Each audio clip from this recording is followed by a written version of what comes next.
Our people are very serious about not being very serious.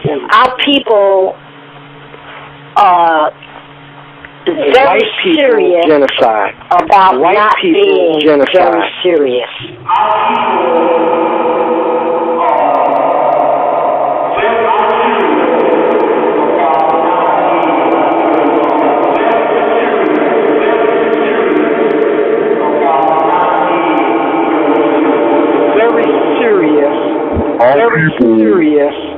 very serious. Very serious. White people genocide. White people genocide. Our people are very serious about genocide.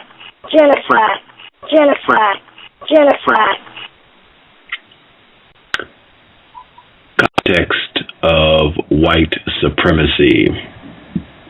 Gus T Renegade and Justice in for another program to share constructive information on racism, white supremacy, what it is, and how it works.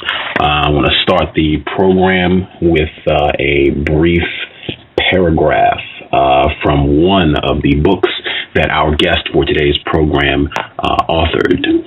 He writes, "Black people are therefore not emotionally or psychologically capable of helping one another determine what is really valuable, moral, truthful, or meaningful relative to the quest for freedom from under white world terror domination, because our view is skewed. In a way, our lack of having proper context can be compared to lack of gravity. And like gravity, context helps to keep one in the proper orbit and grounded in reality, relative to everything else within and outside the orbit. Without the proper context that can be obtained in part by relevant reading, Black people are found all over the place, doing whatever we feel like, whenever we feel like doing it. However, what we are really doing is supporting the system of white world terror domination." That is from the book titled The Last Book by our guest for today's program. Real pleasure to have him on the broadcast. He is a community parent, an activist organizer, an educator, and he co-manages BlackNificent Books and More with his wife. He also founder of the Bennu Cultural Center. He has authored a plethora of essays and books. Some of the books that he has written, Black Guerrilla Warfare in America, Tips on Quick and Easy Ways Africans Can Commit Subtle Suicide. He has also authored You Should Be Ashamed of Your Nice But Duped Parents. We're going to talk about some of his writings as well as his views on the system of white supremacy, white domination. Real pleasure to have him on the program for hopefully a very serious discussion. Our guest, Dr. Kamau Kambon. Dr. Kambon, are you with us? Yes, I am. Brother, can you hear me okay? Loud and clear. Oh, beautiful, beautiful. I greet you with the words Black Liberation. Wow, outstanding, outstanding. We are, as I said, just really honored to have you on the program. So many listeners. The sound. I told you we've been playing the sound clip of you saying black people are very serious about not being very serious. Right. We've been playing that for about a year, and it really has hit home with a lot of people and just kind of keeping them focused on how we should be behaving as long as the system of white domination exists. Right, right. I know a lot of my listeners, they have not heard too much information from you directly. So if you'd like to take some time to kind of let them know a little bit more about who you are and how you arrived at some of your conclusions about what we should do about this problem of white people. Okay, that's beautiful. Well, I appreciate the opportunity to spend some time with you in particular. You and I have spoken a number of times, and pleased to be connected with you because you seem to be a brother who does not skip a beat. There seems to be very few gaps in your conceptual understanding of what is going on, and I deeply appreciate that. I noticed over the years that young brothers and sisters, basically between the ages of 28 and 34, in my estimation, hold the real hope for our liberation. I say that because those between the ages of 28, sometimes it'll drop to 26, but primarily 28 to 34, they are the ones that are now asking questions. They have regained curiosity. They have regained vision and eyesight, and they can now hear, and they're asking questions. And I think that my book, You Should Be Ashamed of Your Nice but Duped Parents, illustrates that. I think that those are teenagers, 14, 15, and 16, up to 19, 20. They are basically under white lockdown, meaning they are so tied up with sneakers and partying and chasing girls or girls chasing boys and music, and that they have no idea of what is going on. And those who are 37, 38, 39, they're in the gray area. They still have a chance to be open to what I call correct life-saving information. Those 40 and over, a vast majority of them, not all, but a vast majority of them are psychologically finished. So I'll go back to my background. I went to school. I had a chance to go to school, but I grew up in a city, and I had a great childhood. I mean, I actually was a child. Most of our young people don't have a chance to be children, but I had a superlative childhood. And but as I got older, I had what I call episodic moments where something will happen. I think we all have these episodic moments, but some of us are not able to anchor these moments to something, to a larger ideology. And one of the anchor moments I had was I saw two policemen, I was about 9 or 10, dragging a brother, we call them winos. Each white cop had this brother by the arm, and his head was facing the direction they were walking, and his feet were behind them, and they dragged this brother across the street from where they were in front of me. It was in the summertime, and I looked around to see if anybody else was watching this unfold, and it was probably like late morning, early afternoon. I couldn't see anyone watching this, and these two white cops, they ignored me because I was a child. And they proceeded to beat this brother with these nightsticks, and they, just left him in this lot. And this registered in my mind. I put it in my memory bank. And then, other things happened, but it was not until I got into my 20s when I started, I went away to school and came back, and I was asking about my friends, and I found out that this one was in Vietnam, another one was strung out. I had a brother that we all admired. He wound up getting strung out on heroin, and he was found sitting on the toilet with a needle in his arm, and he had overdosed while his 2 young children were outside in the outer area. And when I heard about that, it just bothered me. And this was like in the late 60s, early 70s. And then I heard other stories, and you can imagine stories. We all have these stories about friends dying, and you never think of someone 19, 20, 25 dying.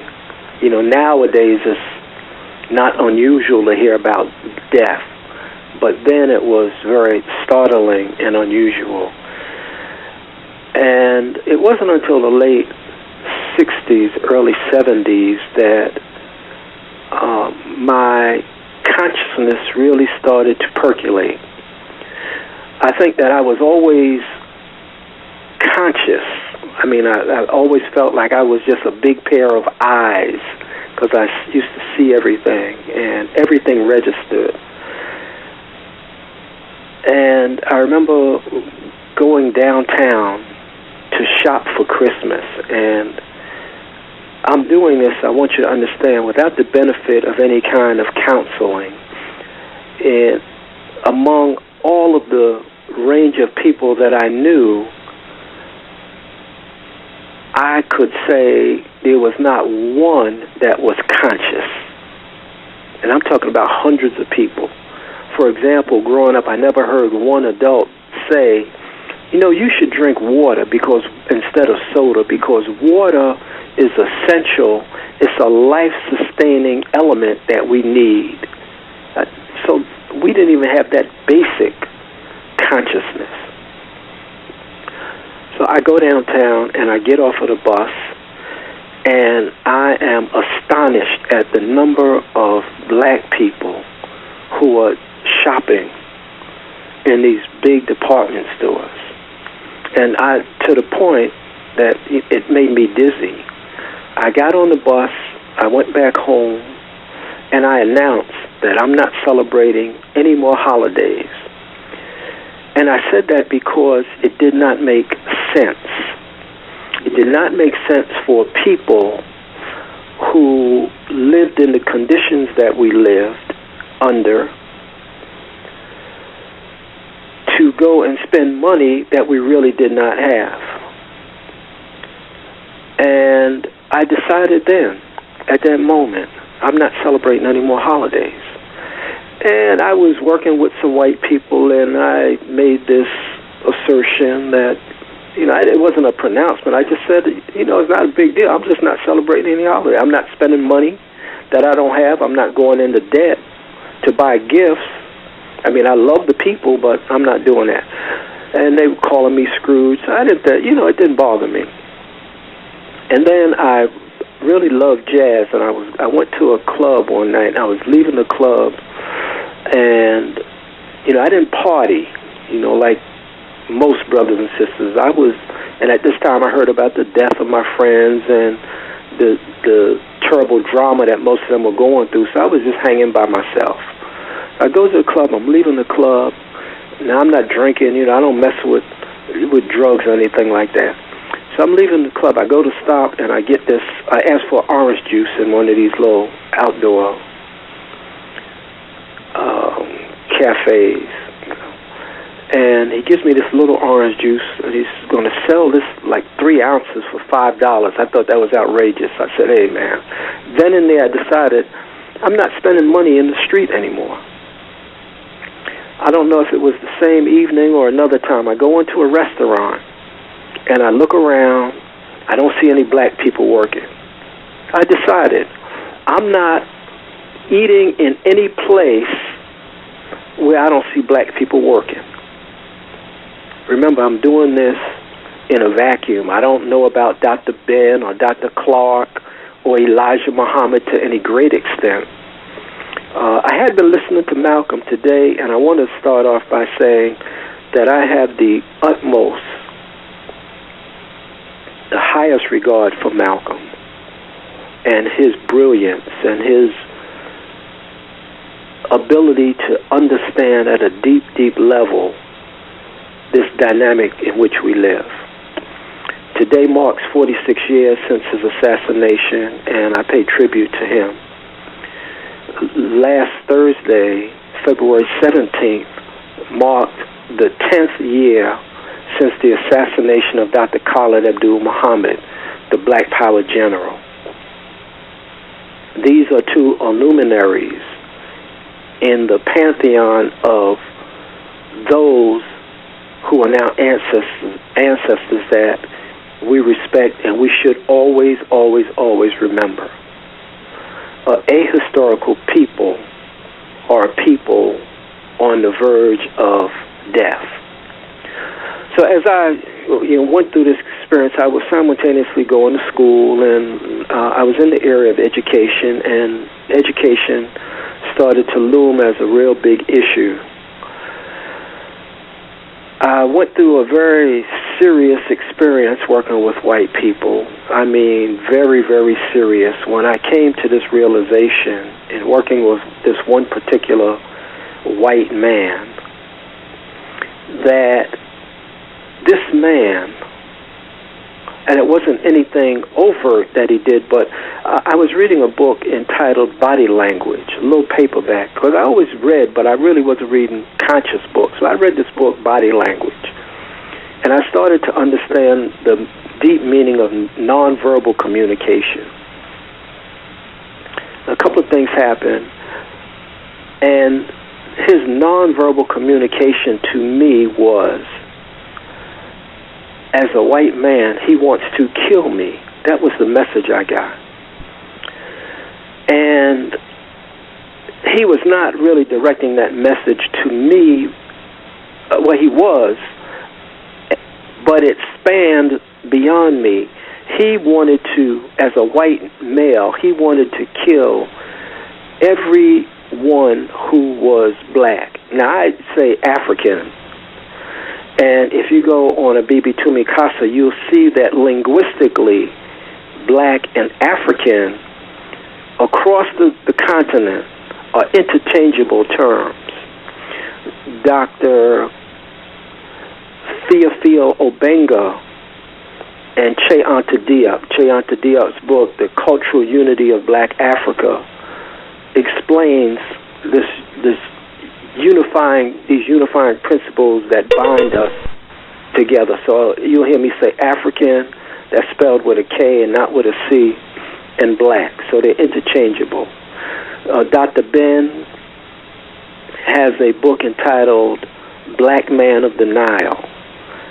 Then he has another book entitled Africa, Mother of Western Civilization.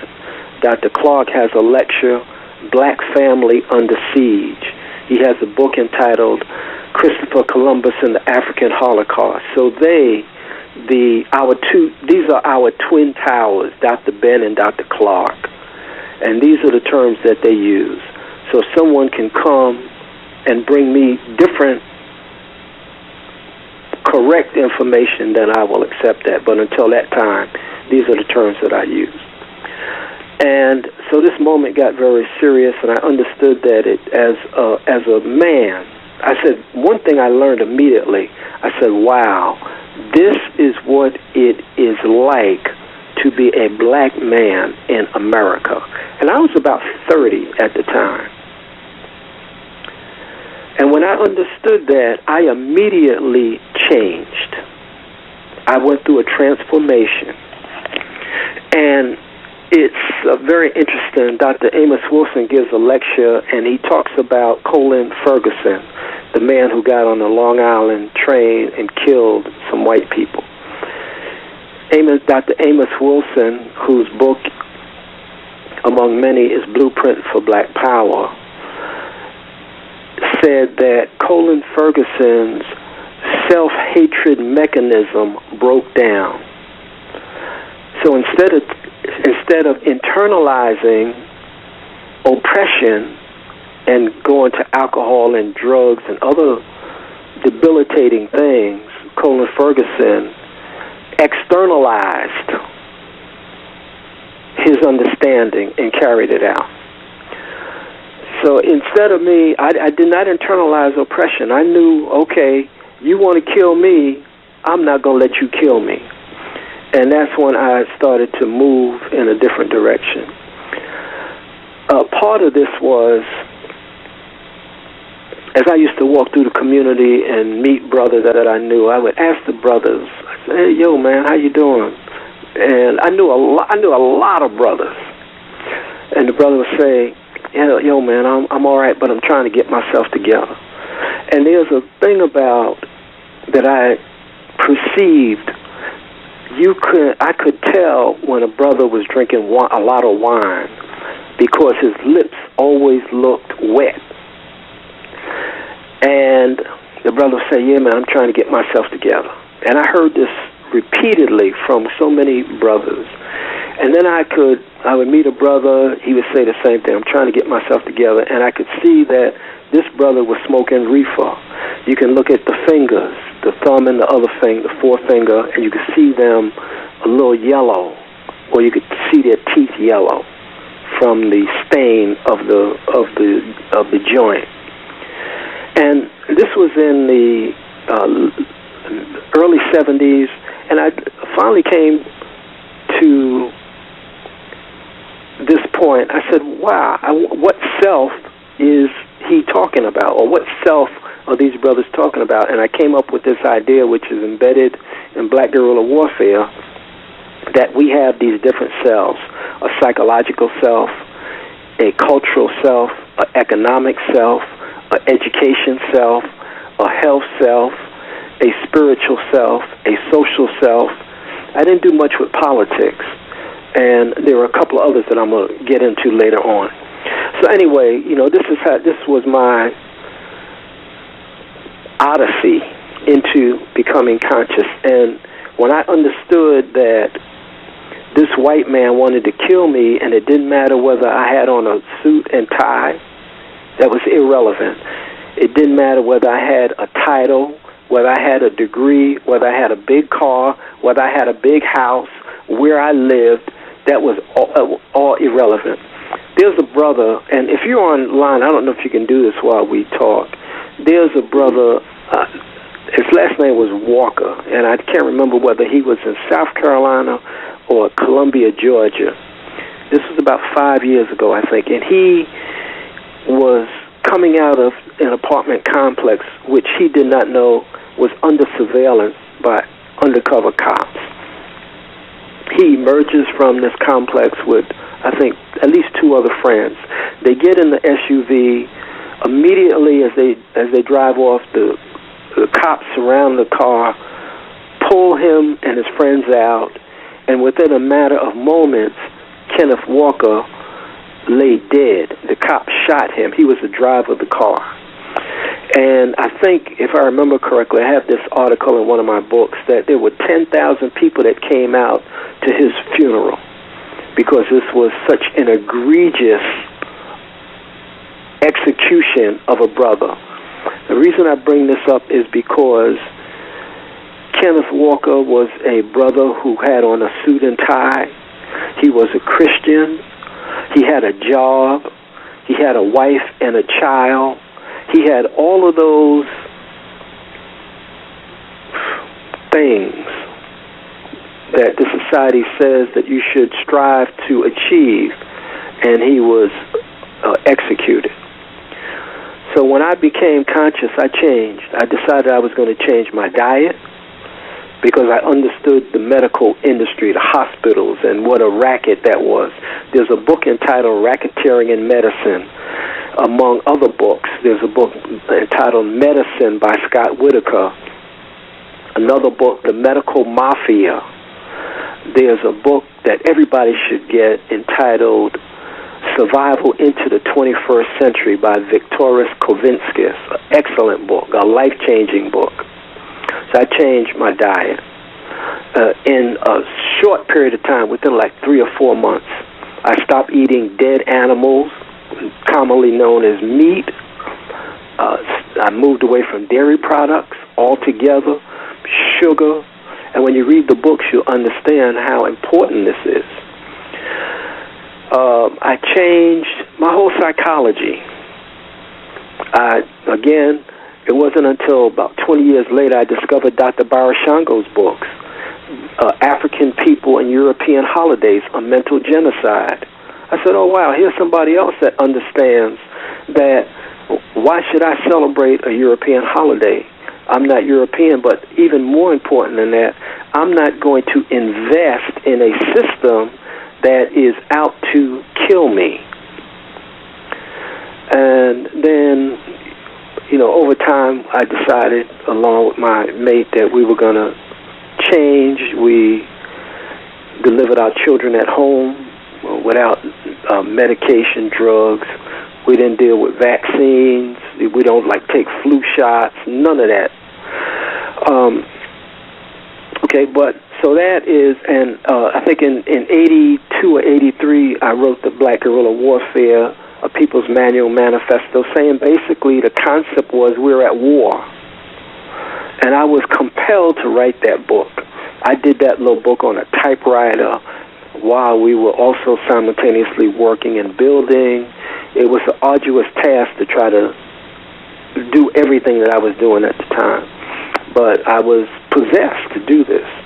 And that's where I introduced the concept of we have these different selves and we have to get our different selves together.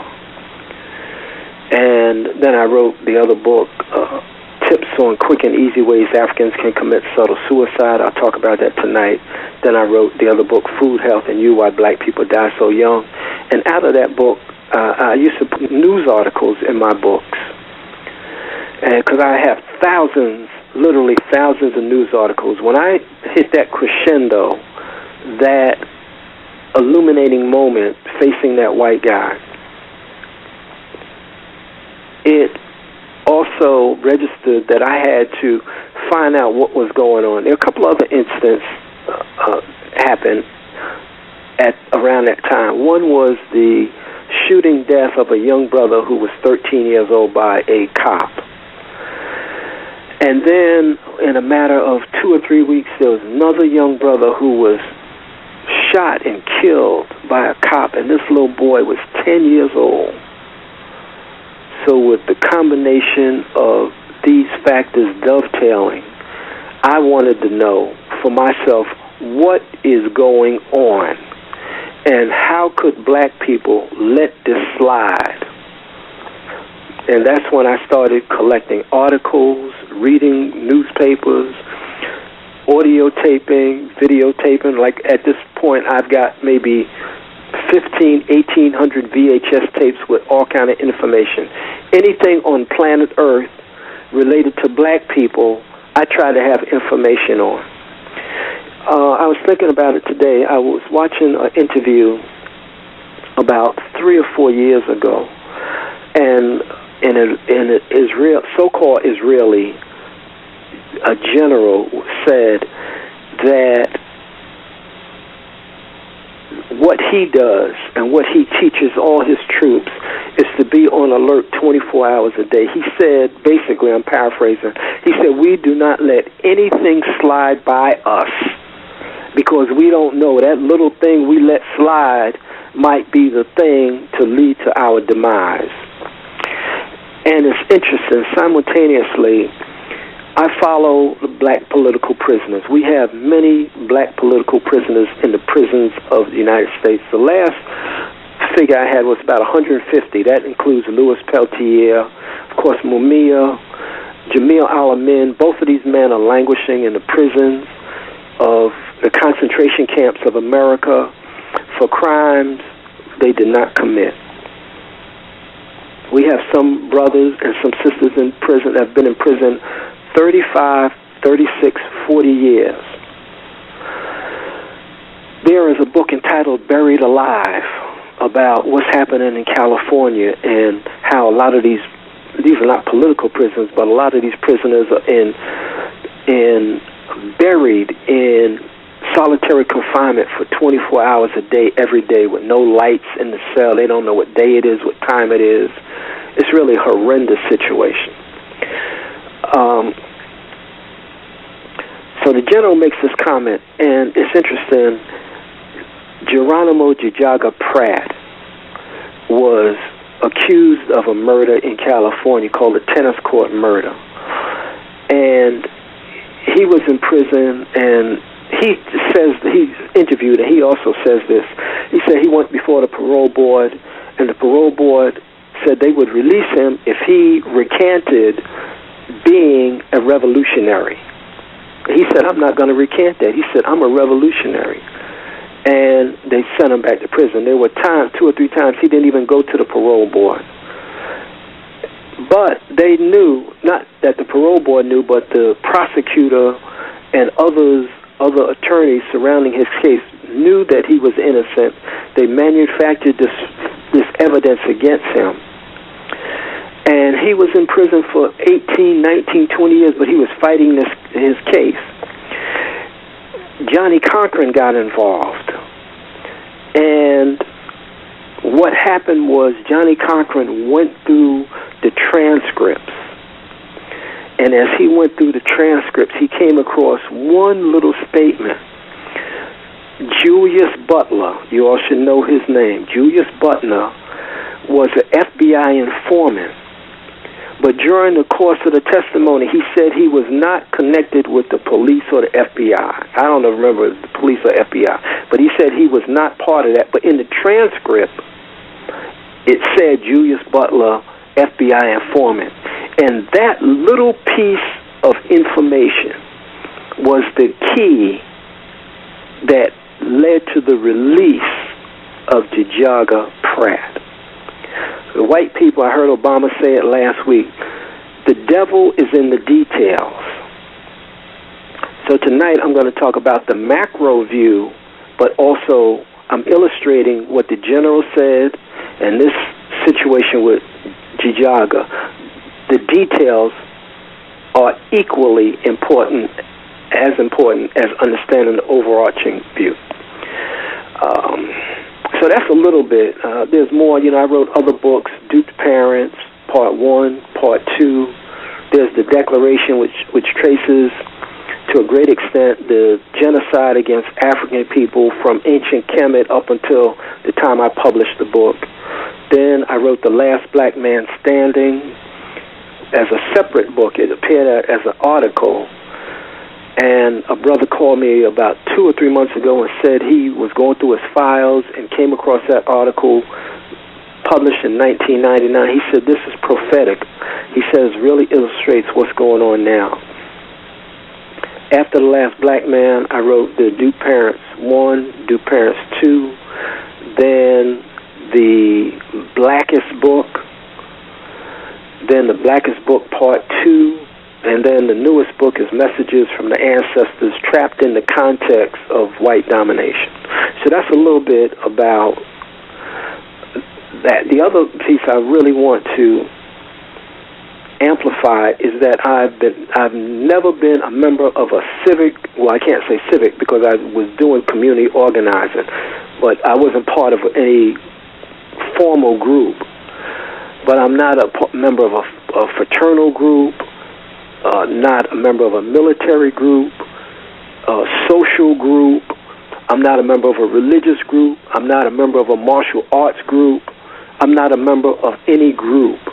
And the disclaimer is that what I say tonight has no bearing on the staff and management of C.O.W.S, Context of White Supremacy. These are my views. And I'm not advocating anything. I'm merely reporting. It's like a review of the literature that I have synthesized and I'm reporting to those who are interested. So now, with that, there are other things I want to say about that, but I really want to get into the heart of our discussion. Now, do you have any questions about the background? Wow. I'm sure listeners will have some questions. I'm satisfied. I'm just eager to hear more about your views, the macro level. I guess if we could get started with what your macro view is of what's happening on the planet. I wanted to give you my definition of white supremacy, and you can let me know if you think this is accurate, and that can kind of start you sharing, what you think is happening. My view. My definition of racism, white supremacy, a global system of people who classify themselves as white and are dedicated to abusing and or subjugating everyone in the known universe whom they classify as not white. Do you think that's an accurate definition for what's happening on the planet? Yes, I think it is very accurate. I think that there are no gaps in that conceptual framework. Let me go through and let's see if what I have to say coincides with that. And this is what we do. I've created this, based on what I call the eclectic approach. Eclectic means, and when I was teaching, I was teaching in college and I taught educational courses. And I said that I always used to tell students, I'm going to present this theory to you. And you may not understand, you may not even like the entire theory, but there might be one little piece of the theory that relates to you, and you take that piece out and you add it to who you are and what you're doing, and it should be a benefit to you. So I like to use the eclectic approach. That's why I listen to everything. I listen to the news, and I listen to people talk, because every little thing has a spot in the paradigm, that the structure. I see myself as an architect, and I have erected this structure in my mind to understand the world, and that's what we have to do. We have to understand the entire world, not just our little spot in it. And this is why schools take extraordinary measures to, and I'm talking specifically about the white female teacher. She is the number one enemy of the black male, the young boy. And they take strides in crushing the curiosity, the creativity, and the spirit of these children, so that these children will never grow up to read, to ask questions, or to expand their curiosity and implement their creative forces within them. I'm going to talk about, I know that you talk a lot about logic, and I know that logic is important. The second part of this is that there is a lot of ill logic on the planet. That's ILL-LOGIC. There's ill logic. A lot of our people are illogical. And then there is applied logic. It's similar to applied mathematics. We could be in the classroom and doing our times table and 1 + 1 and 3 + 3.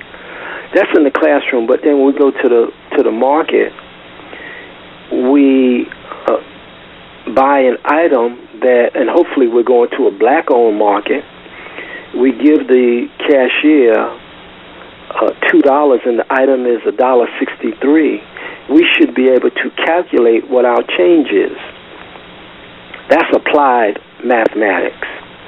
There's applied science, not just the laboratory, but how does this science apply in the real world? Then there is applied logic. And applied logic means we have come to a conclusion, or we have come to the conclusion. Now that we have arrived at this conclusion, we should be on the brink of discovering what is next. And that's going to be part of what I talk about later on.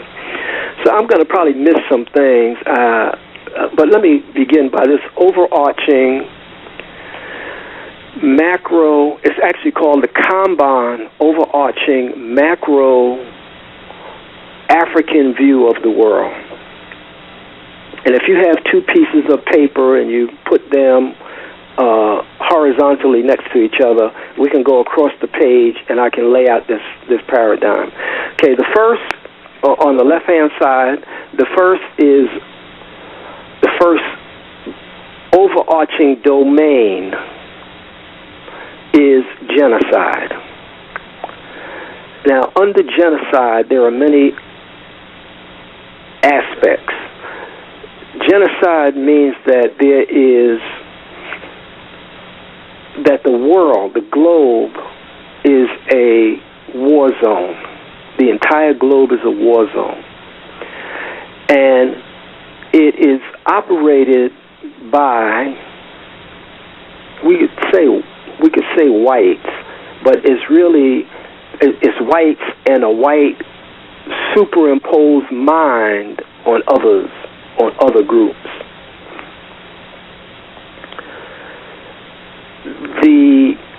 This genocide is a coordinated approach, and it includes governments, corporations, and the mafia. And they're almost indistinguishable because it's interlocking. If you look, this Putin is really in the news about many different things. And I'm going to bring him up again. I lost that thought.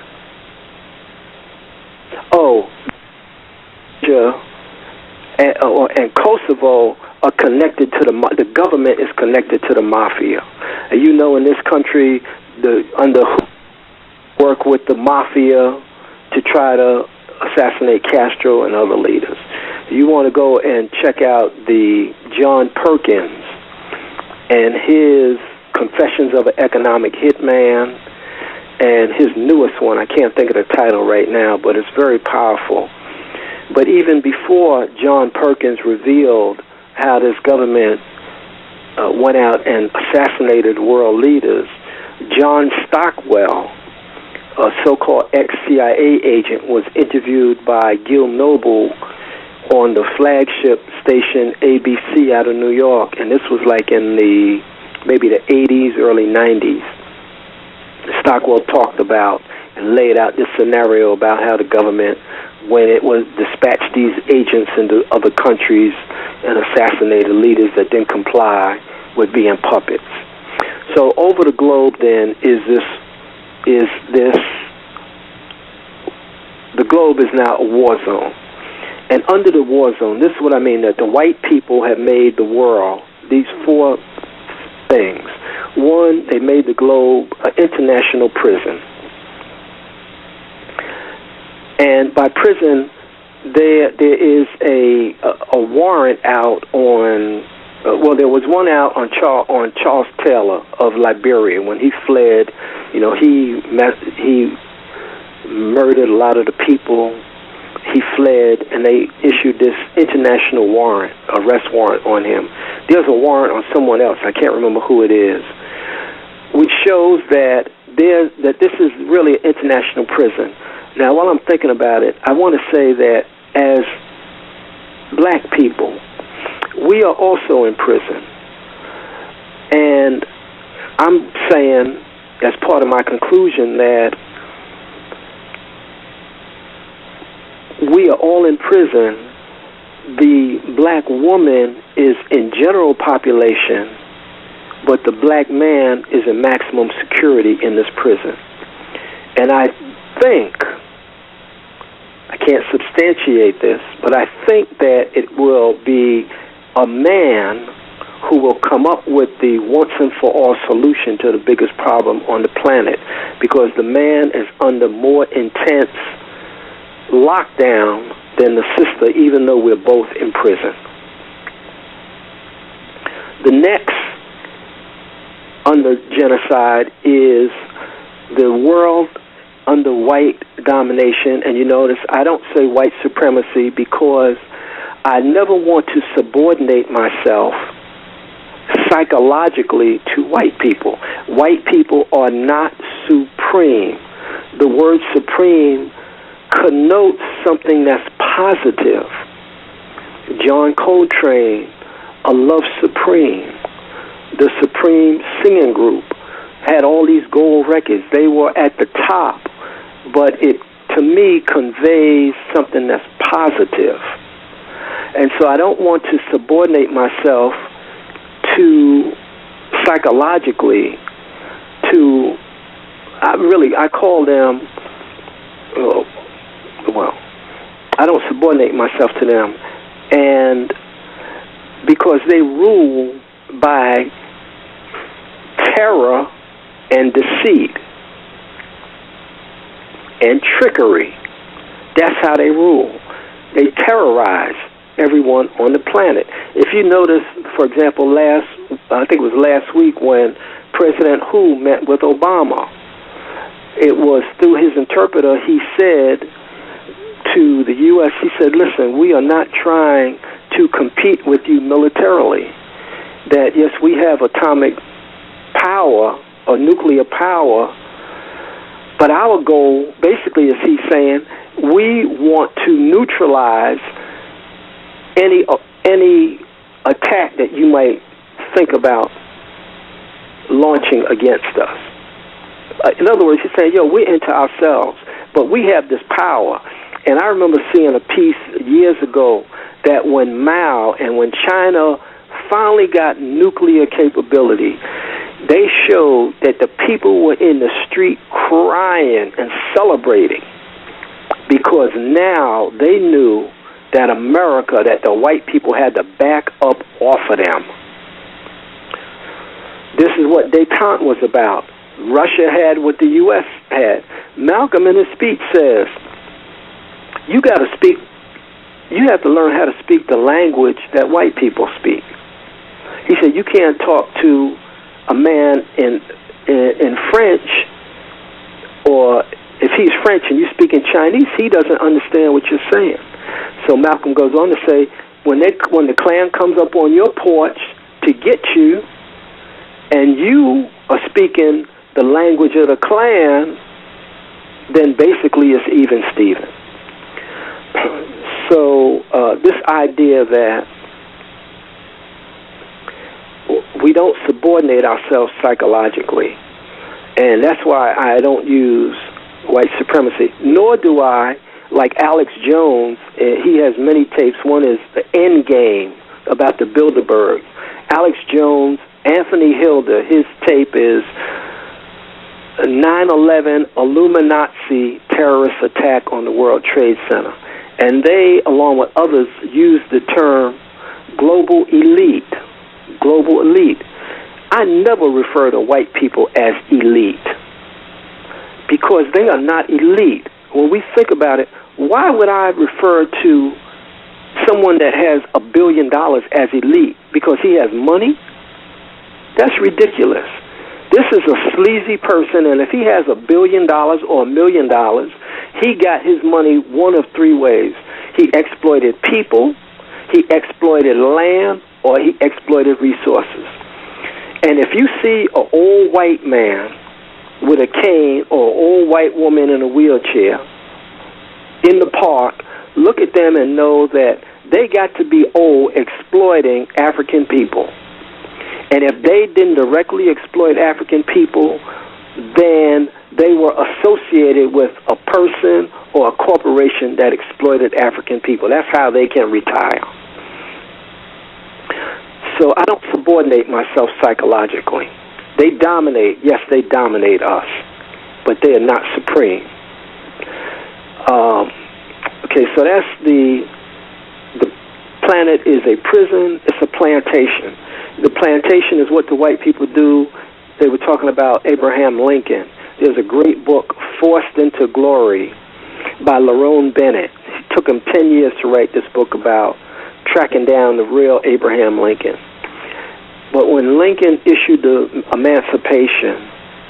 so-called Emancipation Proclamation, what he basically did was He took the boundaries of the plantation and extended them to the entire globe to make all white people dominators of African people.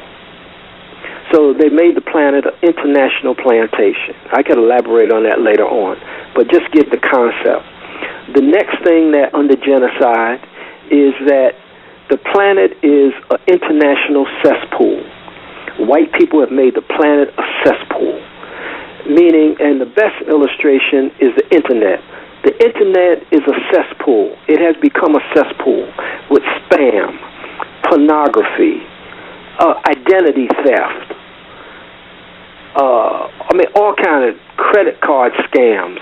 It's a cesspool, and the world has become a cesspool.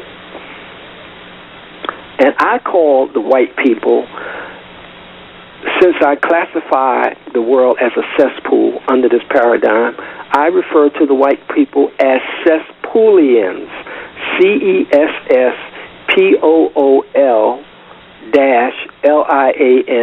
cesspoolians. I know that Brother Neely talks about not name-calling, but I am not name-calling. I am identifying and I am describing, because we need descriptives. We need descriptive words to convey the concepts. And, for example, while at the party, while everybody was having a good time, the dog walked into the room. Okay, that's cool. While at the party, the pit bull, foaming at the mouth, walked into the room. That conveys a whole different concept. And you can see the people scatter. So it's the concept that's important that we'll talk about. So the cesspoolians, and what they have done through mind control and propaganda, they have made us, as black people, like a Frankenstein, and we have become cesspooliansteins. See, I got to create my own words, because they're not going to do it for me. And so it's a cesspool. And the last aspect, so international prison, international plantation, international cesspool, the world is an international cemetery. All you have to do is listen to the news. Is nothing but destruction and death, destruction and death. And the world has just become like a shipwreck. It's a cemetery. It's nothing but death and destruction and death and destruction.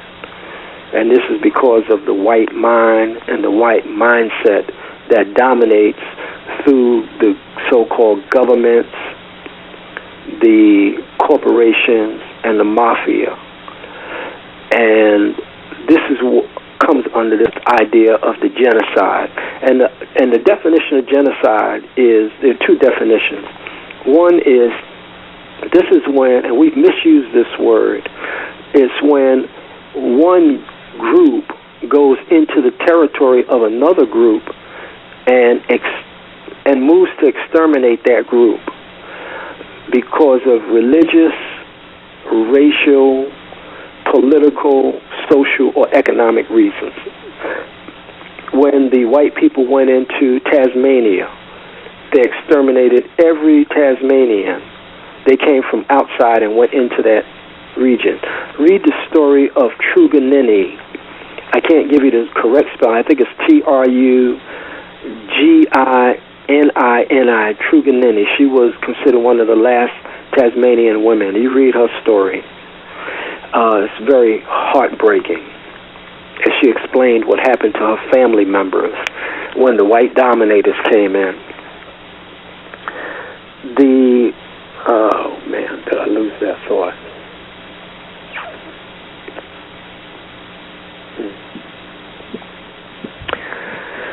Okay, so let me move on. Maybe that thought will come back to me. So under the genocide is when one group goes into another area. Another one is when the Germans went into Namibia, into Africa, and exterminated the Herero. They came from outside and went into Africa. They said, I have an article in one of my books that said that the extermination of the Herero was one of the swiftest exterminations ever recorded. It happened so fast. Now, my definition of genocide is different from the book definition. My definition of genocide is if one African anywhere on the planet is harmed psychologically, culturally, educationally, economically, socially, politically, or spiritually, that constitutes genocide. Why do I say that? Because what that does, that harm diverts that person's ability to blossom according to his or her own human potential. So anything that interferes with that is a form of genocide.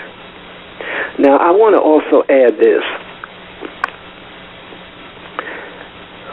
Maslow talks about the hierarchy of needs, and the highest level is self-actualization. I maintain that, self-actualization means reaching your full potential. I maintain that none of us as black people will ever reach our full potential. We could become astronauts, lawyers, doctors, whatever it might be, but we will never reach our potential because we are under or trapped in the context of white domination, and we can never be ourselves. So what we're doing, we are trying to be. We used to use the expression, leave me be, and white people will not let us be. I want to paint this quick picture. Imagine where you are standing as a brother or a sister. You're standing facing George W. Bush. This is a big open, like in a desert. And Bush is standing there with his little wry smile in a suit and tie, and behind him and next to him, he has a SWAT team, he has a jet plane, he has a helicopter, he has the Air Force, he has the Navy SEALs, the CIA, the FBI, the NSA, all of these different war machine instruments. And you are standing there by yourself facing him and this, I can't think of the word, but this group of violent people. And Bush looks at you and he says to you, as long as I am, you can never be. And that's how they have us. As long as the white man is, we will never be. We are trying to be, if you understand that. Okay, let me jump to the next domain on this paradigm. The next domain is democide, D-E-M-O-C-I-D-E. Democide is a government's intentionality or intention to exterminate a people within its own borders for political, religious, cultural, economic, or racial reasons. And the government will move to do that by the implementation of its policies and its laws, its regulations.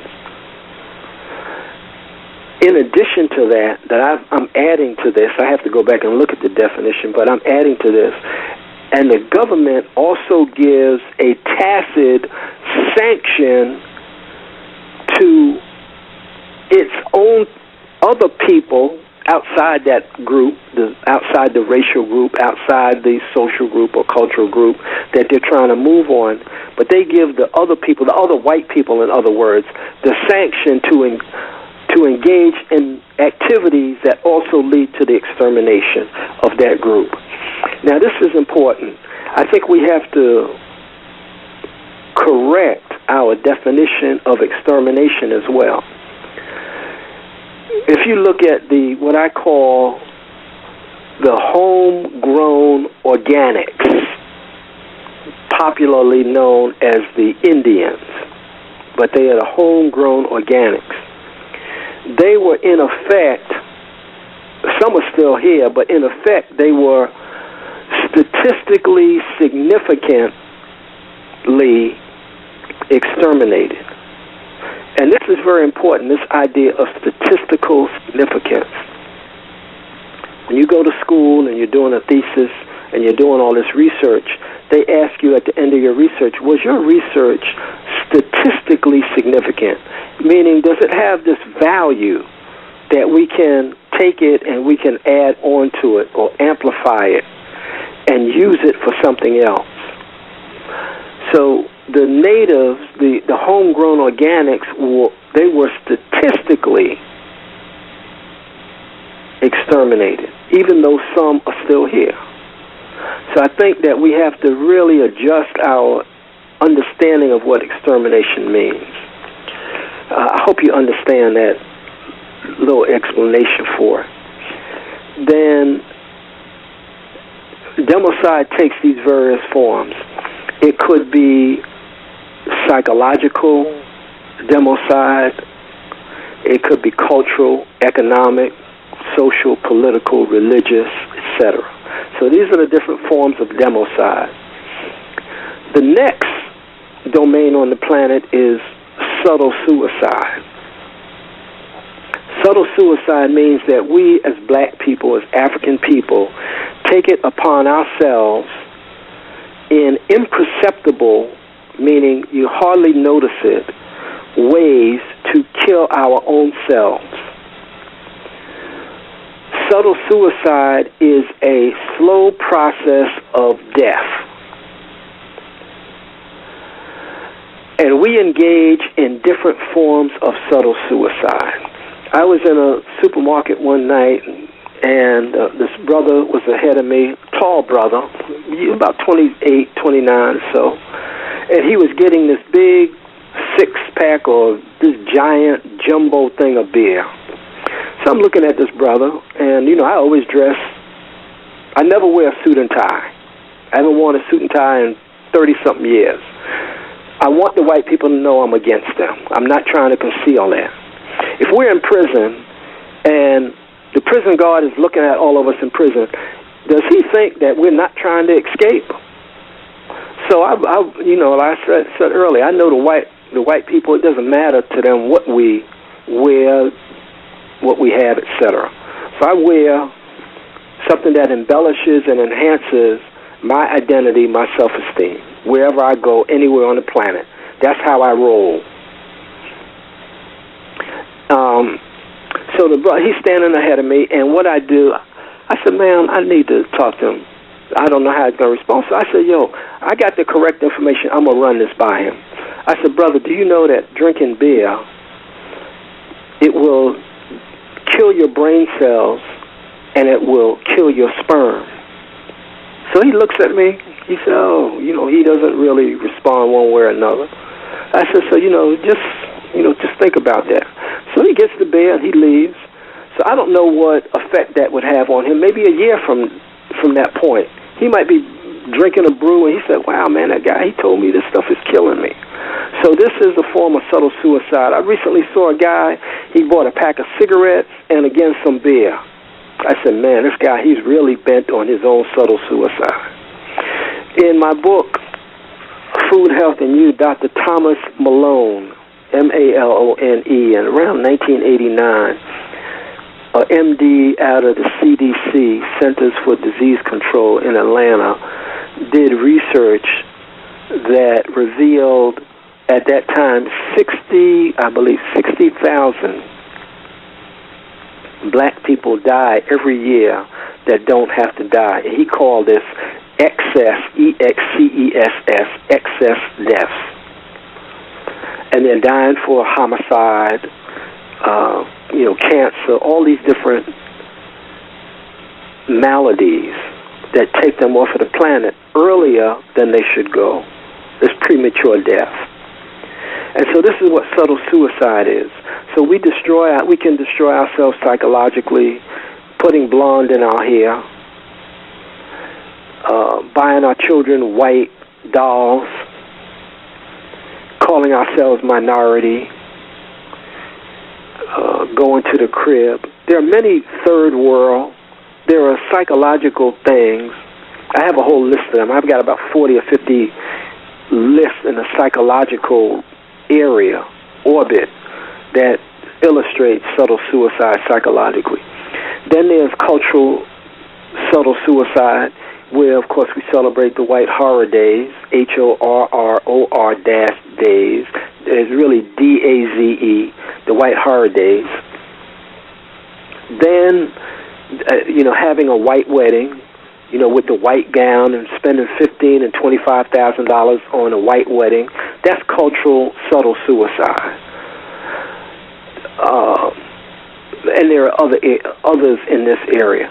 Then, of course, there's economics. I was in Harlem one time. I saw this brother. Somebody pointed out. I said, wow, I never saw a car like that. Somebody said, oh, that's a Bentley, I think it was. Another time I saw Bill Cosby's car behind the Apollo. He had this Rolls Royce. So, but excluding Bill Cosby, but I'm looking at this Bentley. I'm saying, now, where did this brother come from in terms of where he lived? Where did he come from, and where is he going in Harlem in a Bentley?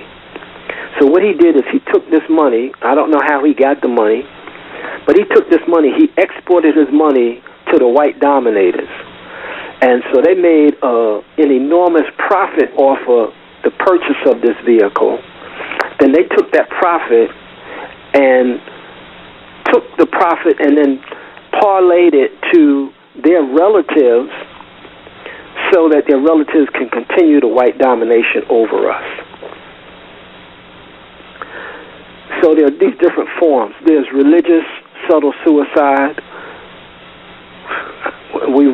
That's honoring a white Jesus. A good book is The Historical Origin of Christianity by Professor Walter Williams. The Pagan Origin of the Christ Myth by our great esteemed, illustrious, colossal Dr. John G. Jackson. The Pagan Origin of the Christ Myth. There's Kersey Graves, 16 Crucified Saviors Before Christ. There's the First Council of Nicaea. There's another book in that area, but those are the basic books. But the Historical Origin of Christianity is probably one of the best of all those books to really understand that. And so we commit this religious subtle suicide. So we make this move to destroy ourselves because we have internalized and absorbed this domination.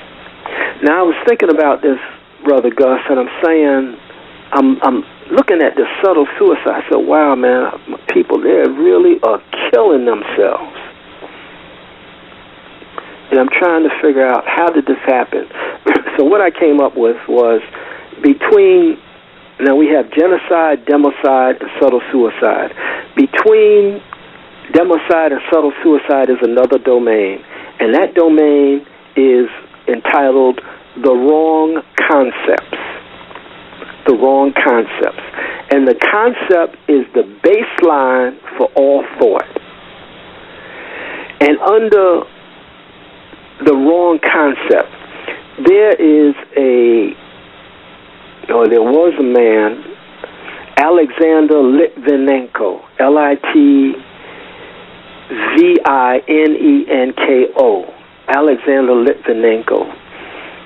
And this goes back to Putin. He was an adversary of Putin when Putin was in the Russian government. And Putin, by the way, was the head of the KGB, so you know that he was a big-time demon. Putin had it out for this guy because this guy, he was against Putin, and this Litvinenko fled, and I think he was in the UK somewhere.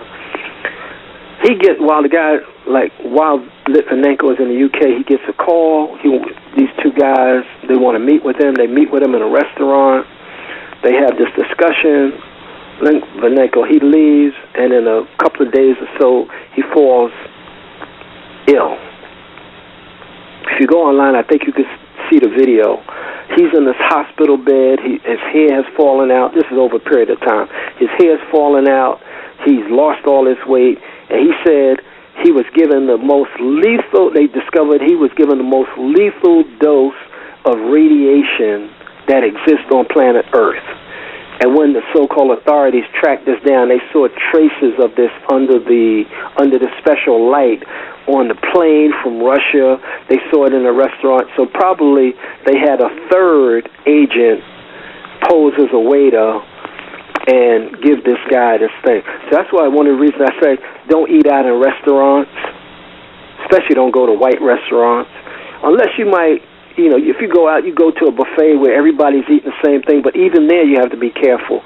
If you go back and look at this thing, Legionnaire's disease in Philadelphia, about 20 years ago, all these guys ate something and they all got sick and some of them died. So this is part of our strategy to de-whitenize. Don't eat out. Don't eat in white restaurants. Don't export your money to them, etc. So anyway, the reason I bring this up is because, like Litvinenko was poisoned, we have been poisoned with wrong concepts. Dr. Kambon? Yes, sir. I didn't want to interrupt you, but I just wanted to share. I had this highlighted from your book, and it's exactly what you're talking about. Would it be all right if I just read this passage? Yeah, sure. This is from the last book. I try to encourage reading on the program. This is page 21, and exactly what you're saying. White numerical minority people have mastered concept control and concept engraving.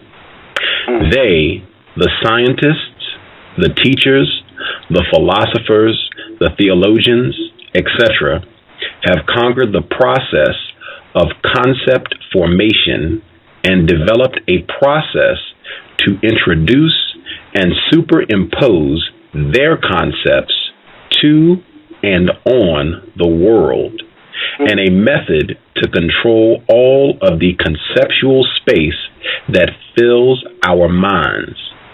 Since all of our conceptual space is in our minds, is dominated by white Western world thought concepts.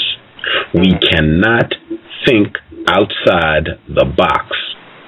Why is it virtually impossible for our people to think outside of the box?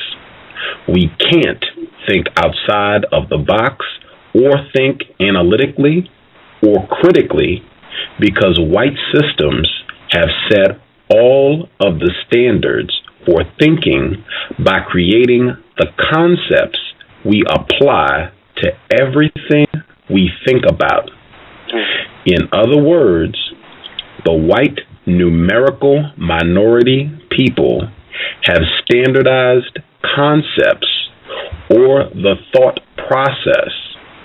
In the final analysis, someone who is brainwashed is one who has concretized white concepts in his, her mind, and there is no more space in his, her mind to accept any other concepts, especially he, she would categorically reject anything African or reject, quote unquote, that black stuff.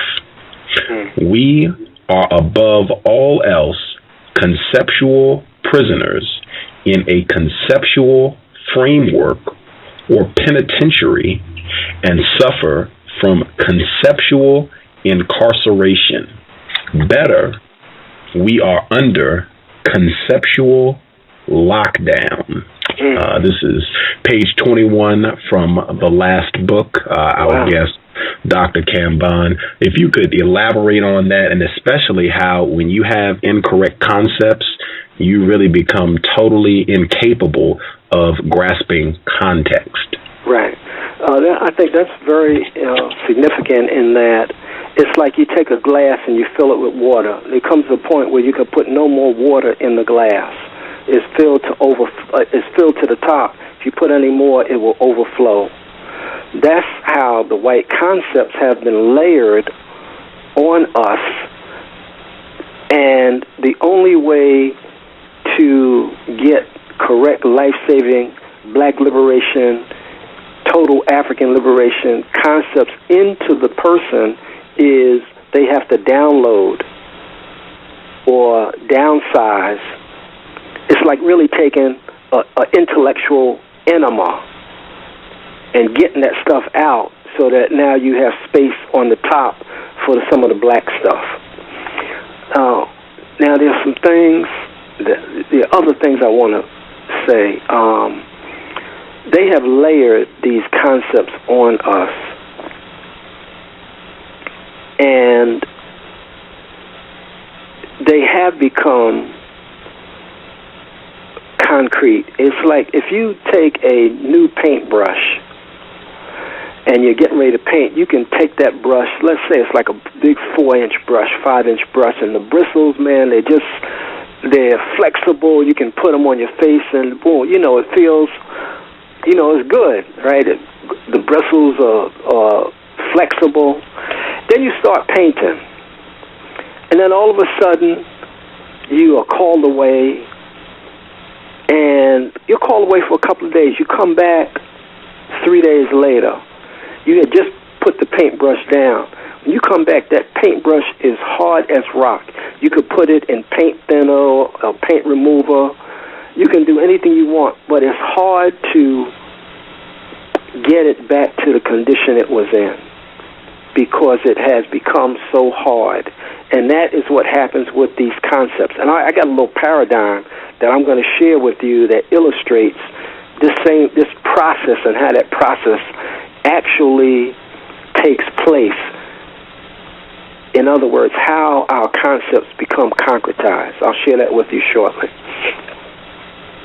So under subtle suicide, then we have these different domains, and then we have the wrong concept. Now, under the wrong concept, this is what I wanted to say. We have been injected, infected, and affected with the poison of wrong concepts. And as a result, having the wrong concept can only lead to a wrong conclusion. In other words, we're on the move to liberation from under white domination. And if we have the wrong concept, it takes us off of the path of BlackNificence. I have to create my own words. I created BlackNificent, meaning we are more than magnificent, we are BlackNificent. So the wrong concept leads to the wrong conclusion. The wrong conclusion takes us off the path of BlackNificence. Being off the path of BlackNificence leads to some form of death. Again, it could be psychological death, cultural death, economic, social, religious death. There's a story I was going to tell you toward the end. A couple of weeks ago, I was listening to a program dealing with education. A grandfather called in. They were talking about the importance of education, etc. Same old story. We've been running this same scenario for 50 years about education. So the grandfather calls in. He says, education is very important. He goes on to explain that he and his grandson were watching Serena Williams in a title tennis match against a white woman. I never call white females ladies. I only refer to African women as ladies. It's impossible for a white woman to be a lady. And if you remind me, I want to explain that in a minute. So the grandfather and the grandson, they're watching this tennis match, and Serena Williams is victorious. She defeats the female tennis player. The grandfather is excited. He said, wow, she won. Look at that. And he jumps up, and he's very happy. He looks down, and the grandson is forlorn. He's clearly not happy. Grandfather said, look at that. She won. She won. The little boy is 5 years old. The grandfather says, aren't you happy? The little boy says, no, I didn't want her to win. The grandfather said, you didn't want her to win. Why not? The little boy says, because she's dirty, she's ugly, and she's black. It's a 5-year-old boy. Right? Now, he's 5. Where did he get this concept from? There's some research. Kenneth Clark did the Doll, D-O-L-L, the Doll study in the 50s. He testified in the Supreme Court, Brown versus Board of Ed, talking about the children selected the black dolls. Dr. Margaret Field, Field Spencer, also did a doll study in 1989 where she shows pictures to black children. And the pictures are the same children, the same clothes, hat, black children and white children. And the children Dr. Spencer says, can you pick out the pretty girl? The little girl picks out the white girl. Can you pick out the dirty boy? The little boy, he's about 10 or 11, he picks out the little brother as the dirty boy. And then he asked this little girl, about 5 or 6 years old, said, show me the ugly girl. Yeah, show me the ugly girl. And the little girl picks the little black girl on this portrait. She said, well, why is she the ugly girl? And the little girl says, because she's not the color she's supposed to be. So these are children 4 or 5 years old, 6 years old. They're already under conceptual lockdown with these concepts. So off of this path of blacknificence is a form of death, and it's because we have these wrong concepts. And this is the link to the subtle suicide. So the democide, and this is very important. I look at the world, I wanted to mention, in 2 dimensions. External, meaning what the white dominators are doing, and internal, what we are doing, meaning what we as individuals are doing and what we as a community are doing. So internal, external. And with the wrong concept, that becomes the link to the subtle suicide. Because in my book, The Last Black Man Standing, it says that we as Africans come here as pure, unadulterated, uncontaminated spirit. This is part of African cosmology. We are pure, unadulterated, uncontaminated spirit. That our little babies come here directly from the ancestors. And they come, according to some traditions, they come with messages for us. Baba Fukiawa, F-U-K-I-A-U, he has several powerful books. One is African Cosmology. The other is Self-Healing Power and Therapy. You want to get that book. Self-Healing Power and Therapy is part of Bantu Congo philosophy ideology. In his book, Baba Fukiawa says that in African tradition, every child is born as a living son, S-U-N. Now, what I have done, I've combined my idea, and I didn't know about his book until after I wrote mine.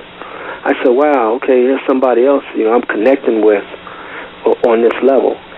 And what I say is that you hear me refer to us as, like I have a lot of African sons, S-U-N-S.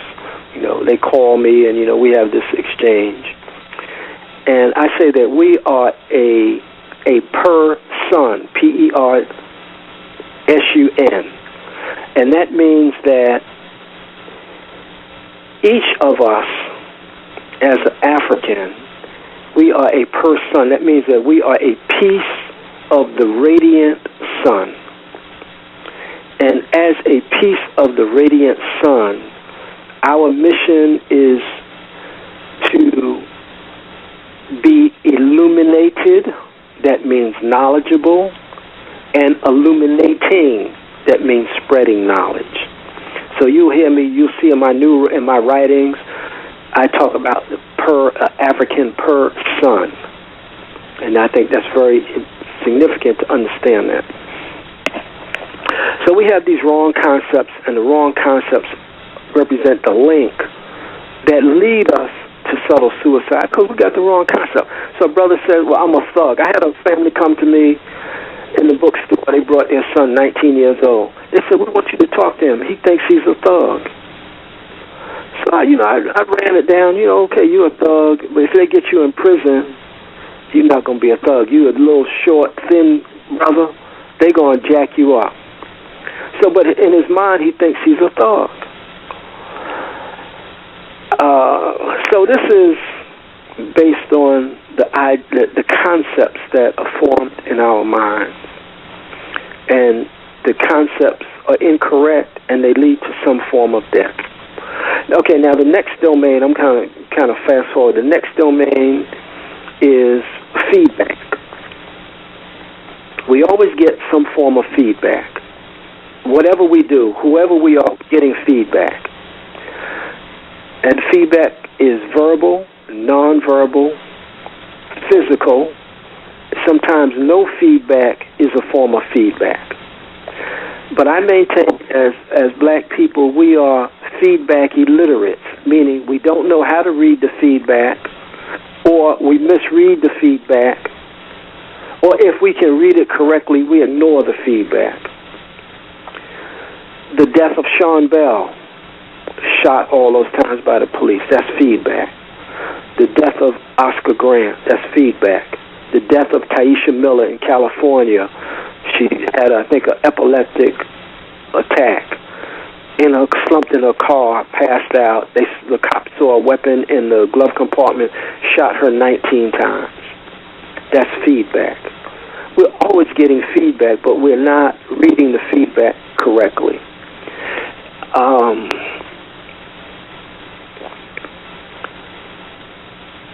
This is important to be able to read this feedback correctly.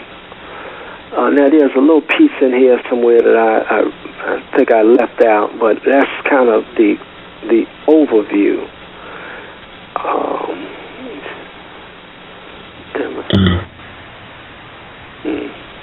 Okay, and then next to the feedback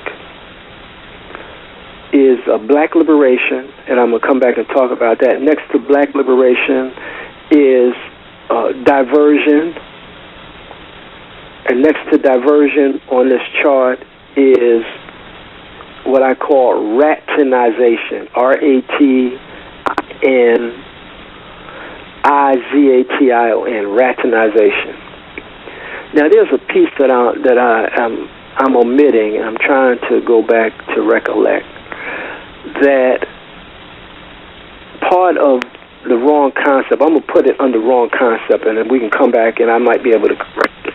But under wrong concept, what leads to wrong concept is,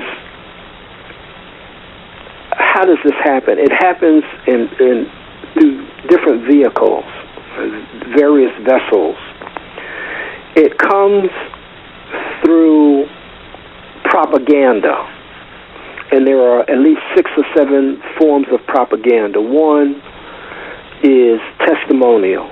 Testimonial is a technique used where they would take a popular person like Michael Jordan or Kobe and have that person advertise a product. And because we are not critical in our analysis, we associate the person with the product. So that's testimonial. Propaganda is used to trick people. I got a great series that I taped. I was looking at it last night about commercials and children.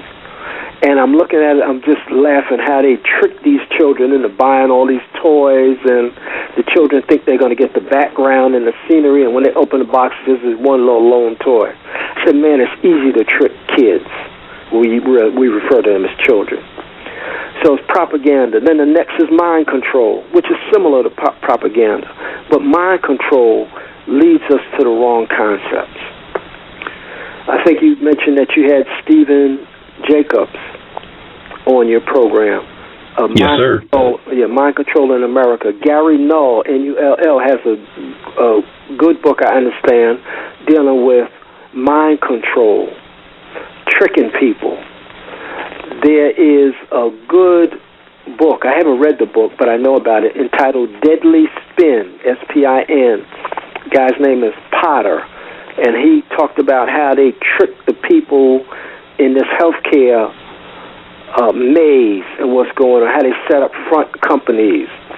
So check that out online, Deadly Spin. So that's propaganda, mind control. The next form of wrong concept that gets to us is through mixed messages. Mixed messages, this is an important definition. A mixed message is that white people tie to the truth a lie. They tie to the truth a lie. I said that we come as pure, unadulterated, uncontaminated spirit. Baba Fukiawa says that we're born as living sun. That means that in essence, we are pure, we are the truth. And in fact, as African people, we are the only people on the planet that actually knows what the truth is and what the truth looks like. Nobody else on the planet knows that other than the Africans. They feign like they know, but they really don't know. We're the only ones that know the truth. So since the white dominators are scientists and they have studied us, they know we are the truth. And so what they do, they tie to the truth a lie. So I'll leave that. Now I'm going to jump down. The next part is paradox. This also comes under the wrong concept. Paradox. Paradox is something that leads us into the quicksand of dilemma. Now I'm going to tie mixed message and paradox together. A great example is or was Valentine's Day. Here a person, let's say a man, a person, he loves his wife, but he's conscious and he doesn't celebrate European horror days. But he's now in a trick bag because, let's say, his wife, she kind of, well, you know, it's Valentine's Day, honey, you know, what's up? So he's now compelled because love is the truth, but the Valentine's horror day is the lie. So they tied to the truth this lie, and we are caught in a dilemma. And when we are caught in this dilemma, it paralyzes us, but this is a part of dealing with the wrong concepts. Christmas is a great example of mixed message paradox, and it's really the ideal form of subtle suicide because Christmas is interlocking. It ties us up psychologically, culturally, socially, health, and economically. And of course, if we're spending our money, everything Marcus Garvey said is political. And then the next, I think that this is vitally important, after paradox, is intermittent reinforcement. Intermittent reinforcement. This means that we are rewarded occasionally, and as a result, we keep engaging in a behavior that in the final analysis is not really benefiting us. For example, I have a puppy, and I call the puppy, I give the puppy a bone. I call the puppy again, give the puppy a bone. Call the puppy a third, fourth, fifth time, I don't give the puppy bone. Sixth, seventh time, I give the puppy a bone. 11th time, I give the puppy a bone. So this is intermittent reinforcement. But every time I call the puppy comes thinking it's going to get this bone. So like with religion, we say, oh man, I'm praying for this job. We get the job, I say, oh, Jesus answered my prayers. The next time we pray for something else, it doesn't happen. Jesus must have been asleep this time. Then something else happens, we don't get it. Then something else happens, we get it. So this is this intermittent reinforcement, and this is a very powerful technique used to control and manipulate people. Then under this is the right concept, but unrelated to black liberation. Now, there are three words that we must know: relate, relevant, and relative. And everything we do must relate to black liberation, be relative to black liberation, be relevant and relative to black liberation. Because black liberation, write this down, black liberation is the African gold standard. And we measure everything, all our behaviors, all our actions, all our thoughts. Do these actions, behaviors, thoughts, are they steps in the process to liberation, or are they diversions from liberation? So I'll give you an example. After 9/11, it was said that George W. Bush finally caught Saddam Hussein, the man who had absolutely nothing to do with 9/11. Totally unrelated. And this is how we are. We have the right concept, but it's unrelated to liberation. And so this is where we are under the wrong concept. These are some of the factors that lead us to some form of subtle suicide. Now, as I said, subtle suicide is a form of death, and I want to give you some titles and some ideas about what else is going on the planet relative to the extermination of African people under white domination. So I'm not talking by myself. There are other people that have a higher mind. There's a film that you must see entitled Quiet Storm. If you haven't seen it, see it. This represents the highest mind in this realm at this time for African people. Quiet Storm. It's a film out of the UK. And here are some books that tell us this is feedback by Carl Scheer. His pen name is Sagittarius. Written in 1973, the book is Countdown to Black Genocide. It's a fictional account of the U.S. government realizing that they are facing diminishing resources, and in order to survive, they have to exterminate part of the population, and that part of the population is black people. Countdown to Black Genocide. Real fascinating book. The other book is The Death of Black America. Another book is entitled Somebody's Trying to Kill You by Dr. Davidson. He was a guest on the program. Right, Somebody's Trying to Kill You. Another book is entitled Kill Them Before They Grow, The Misdiagnosis of Black Children in Schools. Another title is Rearing African Children Under Enemy Occupation.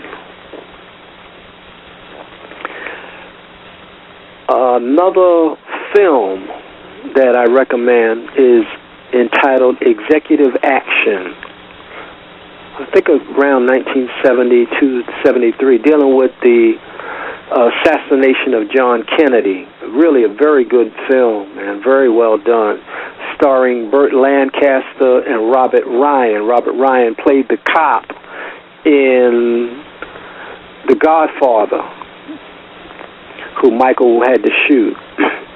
But there's a scene where they are setting up Oswald to be the patsy for the assassination of Kennedy, and as they're leaving the room where they just met, Robert Ryan and Burt Lancaster walking into the garden, and Robert Ryan says to Burt Lancaster, he says, yes, I think he said, Jim, our goal is to depopulate. There are too many people on the planet. Our goal is to depopulate the planet down to 550 million people. He said that means the blacks, the Hispanics, the poor whites, etc. So he's telling you right on the film. They're giving us feedback. Then there's Codex Alimentarius, where the woman says that they're going to, depopulate the planet, that 1 billion people will die from starvation, another billion will die from malnutrition. There was one I did not want to forget, but those are the two. Oh, Ted Turner Wants You Dead. This is an article in my book. He was interviewed in Audubon magazine. It's very interesting. Audubon was a brother who the Audubon Society is named after him because he was so into birds and life that, anyway. But Ted Turner, in this interview in Audubon magazine, says the ideal population of planet Earth is between, I think he said, 300 million and 500 million. So we're getting feedback all the time. Okay, so now let's move to black liberation from under white domination. We know what the solution is. Well, let me back up. We need a once-and-for-all solution to the biggest problem on planet Earth. And so how do we get there? And this is the work that we should be engaged in. We should not continue to be on this treadmill of talking about the same issues over and over again. So part of the work is, I'm going to go back to a book by Alan Lightman, Lightman, and he wrote a book entitled The 22 Greatest Discoveries of the 20th Century. And he's a physicist, and he decided that he was profoundly interested in what was the process that led this person to his or her great discovery. And that's the work that we have to be doing. We have to discover that we have to make this discovery. About a month ago, I listened to Science Friday. I think it's very fascinating. And on Science Friday, they interviewed a scientist who was so excited. He said that they just discovered a new planet, and he's articulating the characteristics of this planet and what makes it a new planet. And he's just, this is a new planet, et cetera, et cetera. And so I'm saying to myself, because I listen to all these things because I want to see how they fit in my process toward liberation. And I said, now here, and I maintain, Brother Gus, that the solution to the problem is already in existence. But we are not focused on the solution, and that's why we have not come up with it. They keep us on the treadmill of education, jobs, housing, police brutality, et cetera, subtle suicide, looking at the distractions. And I'm saying we got to not look at the distractions, but deal with the distractor. But he says we discovered this planet. I said, no, the planet was always there. You just discovered it. Dr. Gloria Dunstan out of Howard University, considered one of the top geneticists in the country, says that the universe is prepared to bring into existence what we command. She also says, basically, that for every problem, there is a solution. So I maintain, and this is how I've come to this conclusion, and this is why I honor our ancestors, because our ancestors showed us not that they were great, they were colossal and stupendous. They also showed us what did not work in solving the problem once and for all. I look at what, as Dr. Welsing said, the white side of the board. What are they doing on the white side of the chessboard? They're stopping brothers, and this goes back to that subordination. And I heard somebody say it today. Oh, Malcolm said it. But listen, we say driving while black. I was stopped by the cop driving while black. Or I didn't get the job because I was black. That's psychologically subordinating. What we should say is not driving while black, driving while white people are being white. Not, I didn't get the job because I was black. He said, I didn't get the job because white people were being white. And that's a whole different context and understanding. And it doesn't put us in a diminished psychological position. So, man, I lost my other thought, man. So this idea of the solution is already in existence, and we have to focus on it. There's a guy, and I want you to go online and check this out. I think his name is, people say, well, we'll never solve this problem. It's too massive. But I always think about, if you have a little spot where you live, and it's an empty corner,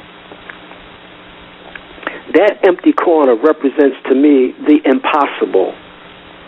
And if you look back through history, things that seemed impossible became possible. They said, oh, somebody will never walk on the moon. So that was impossible at one time, but people focused on it, and presumably it happened. If you watch this movie with O.J., I think it's called Capricorn 2. This is where these astronauts go to the moon, but it was really a Hollywood staged event. Really a very good movie. If you look at that corner room of the room represents what's impossible. So I want you to check out, I think the name is Philippe Petit, P-E-T-I-T, I believe. Very few people know his name, but this is the guy that snuck into the World Trade Center along with a friend over a span of time and put this tightrope between both buildings. I don't know how high that was, 80 stories? And he tightroped, walked, dancing and singing on the tightrope up above the World Trade Center. And people will look at this guy. But while his friends were partying and getting high, he was focusing. He said, I'm going to do this. I want to do this for whatever reason. But since he focused, he was able to do that. It's astonishing what this guy did. Now, I want to tell you about this whole idea of impossible. There is a woman in New York. She won the lottery twice, I think for $1 million, 2 different times over a period of 1 or 2 years. Bought a ticket, won $1 million lottery. Bought another ticket another time, won $1 million lottery. I think the chances of her winning that lottery twice was, forgot what they said, 1 in, 8 trillion or something. But you get the point is that what seemed impossible was possible. I have in one of my books, it's not published, an article about a fisherman who found a completely blue lobster. The chances, the possibility of doing that was 1 in, don't quote me on the numbers, 1 in 15 million, 25 million, something like that. Then at a different time, a different place, another fisherman found a yellow lobster. The chances of finding a yellow lobster are like 1 in 30 million. I cite these, brothers and sisters, as measures of what seems impossible becomes possible. Our mission, in my estimation, in part is to free each self. I have a whole paradigm set up to free each self, a process for freeing our psychological, cultural, economic, health, etc. selves. But our mission is to solve this problem and not pass the problem on. And I know the solution. The issue right now for us is the implementation of the solution. And we have not come up with it because we haven't focused on it. And I'm going to go back to my other statement about the chessboard.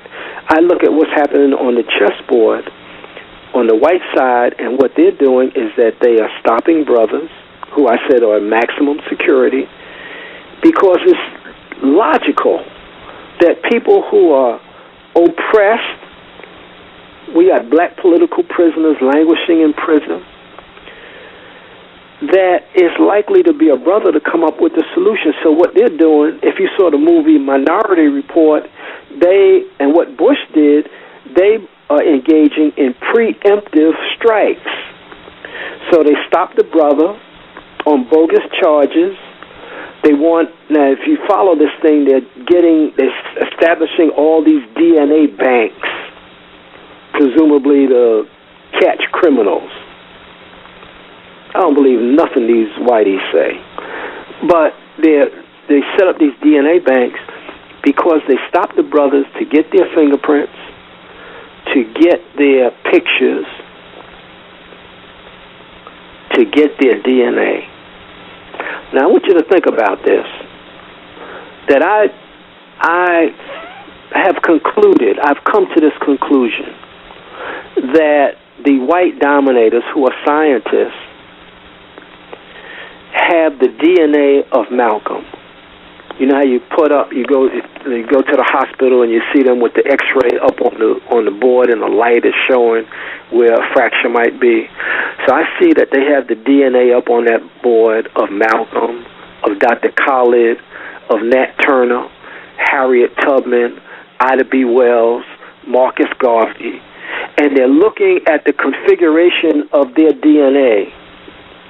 And the DNA banks that they're establishing are designed to take the DNA of these brothers and match their DNA, not against criminals, but against someone who could possibly come up with the solution, the once and for all solution to the biggest problem on planet Earth. So this is preemptive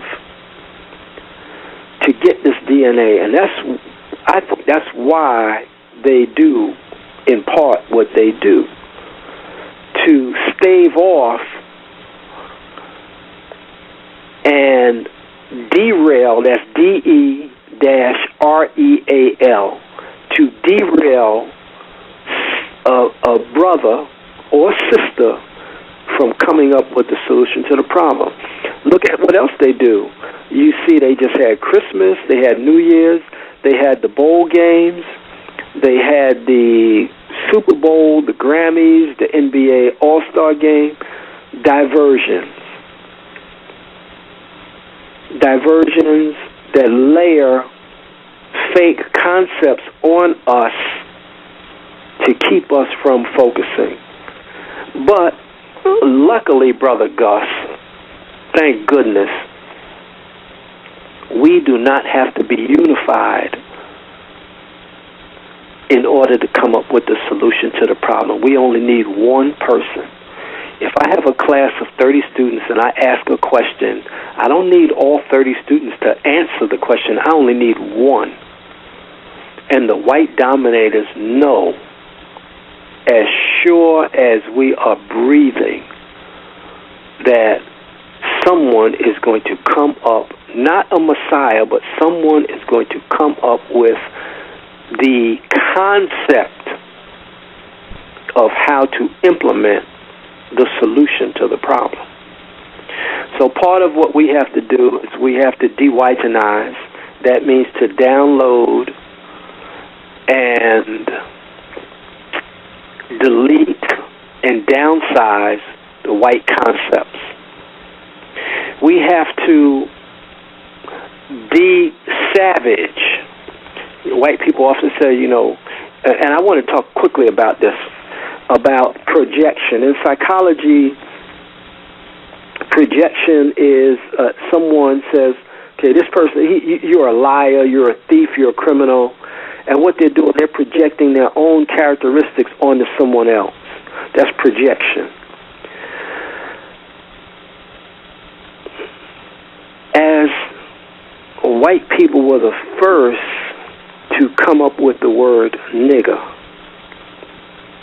And what they were actually doing was that they were projecting their own characteristics onto African people and making African people subhuman. So I maintain that there's only one nigger on planet Earth. Actually, there are two niggers on planet Earth. The white man and the white woman. The definition of a nigger, someone who has the power to pollute oceans by dumping toxic waste and oil and debris all throughout the oil, and also to destroy the coral reefs. Anyone who can pollute the air to the extent that the air becomes foul, and they have to put up alerts about, it's an orange day, don't go outside. Anybody who will take a black child and bring that child into the school, and that teacher consciously or unconsciously destroys and cripples and kills the spirit of that child, that is my definition of a nigger. And I want brothers to get it straight. We are not niggers. And I have never used that word until about 4 or 5 years. It wasn't, when I grew up, that wasn't even in our thought to call somebody that. And the most we could do is be imitation of niggers. And we are poor imitations of niggers. So we need to think about that. And we're not thugs. We're not criminals. And I tell brothers that I come across, if you de-whitenize, you might be the solution to the problem. You have to de-whitenize, downsize, de-savage. So what the white people have done, they have reduced us. They call us savages, but they're projecting. But they have reduced us psychologically to that. And what do I mean by savage? I was thinking about it. As I said, I used to tape everything. And I remember coming across this program that I taped in Kenya. The Africans were chasing down elephants and cutting off their faces with chainsaws in order to get the tusks. They were also chasing down baby elephants, cutting their faces off to get the ivory and sell the ivory on the market to get money. And as as I looked at that, man, I was just so sad, and I said, man, this is what we've been reduced to. And I see what our people do to one another, you know, lie, cheat, etc. We know the scenario. And they've reduced us to a savage mentality. And we have to figure out how to, and I have an idea, I've got a little paradigm for it, to get us out of savage and then move us to the level of de-whitenization, and then from de-whitenization move us to the level of being human. Because the idea, the concept is, the purer we can become,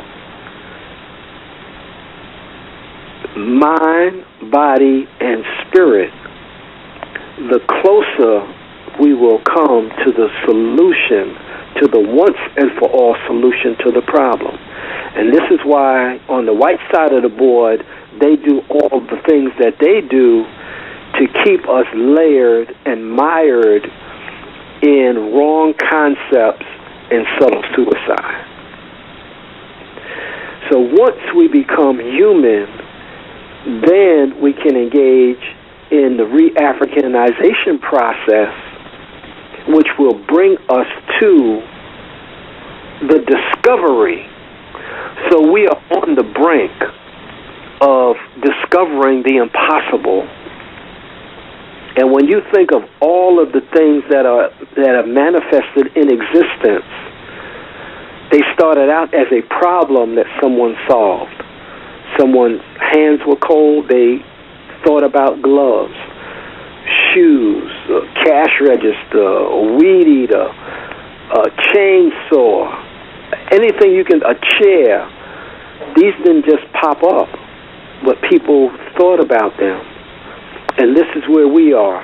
I think that it's a wonderful time to be on the planet, to have a higher mind and be on the search for the discovery. And like Johnny Cochran found that one little sentence. I'm going to talk a little bit about this brother, Charles Hamilton Houston, a brother I really admire. I love this brother for the personification of who he was. He was the lawyer that brought about 5 or 6 lawsuits that led to Brown versus Board of Education. He was born in the Massachusetts area, 1890-something, I think. And he was the son of a lawyer. His father was a lawyer. I think his mother was a teacher. He went to school, you know, with white students, was a good student, and I think he went to college, finished college, and he was a very bright student, and he was drafted into World War I. He goes to World War I. I think he was stationed in France. He was an officer. He goes to France, and some of his fellow soldiers were murdered by the white dominators. Some of the men were murdered while they had on their uniforms. He writes this letter home to his parents. He says, in part, when I get out of here, I'm going to do all I can to change things. He said, quote, I can't see living in a world ruled by them. And when he got out of the service, he went to Harvard, was a top student, graduated from Harvard, law, went to Howard University, became the chair of the law school, et cetera, et cetera. Went to the NAACP, used that as a vehicle to go to the South and take pictures, photos of the black schools that cost $5,000. The white schools cost $15,000 to build. He said, oh, you want it separate but equal? His goal was to overturn the Plessy decision. He said, you want it separate but equal? He said, okay, we go for that. Give us the 10,000 difference, and so our school will be 15,000, and then we will be equal. So the white dominators, they weren't going for that. So I don't think his goal necessarily was integration. Somehow we got tricked into that integration. And I maintain that integration, that 2 things destroyed us. The integration, number one. The other was that we brought television into our homes.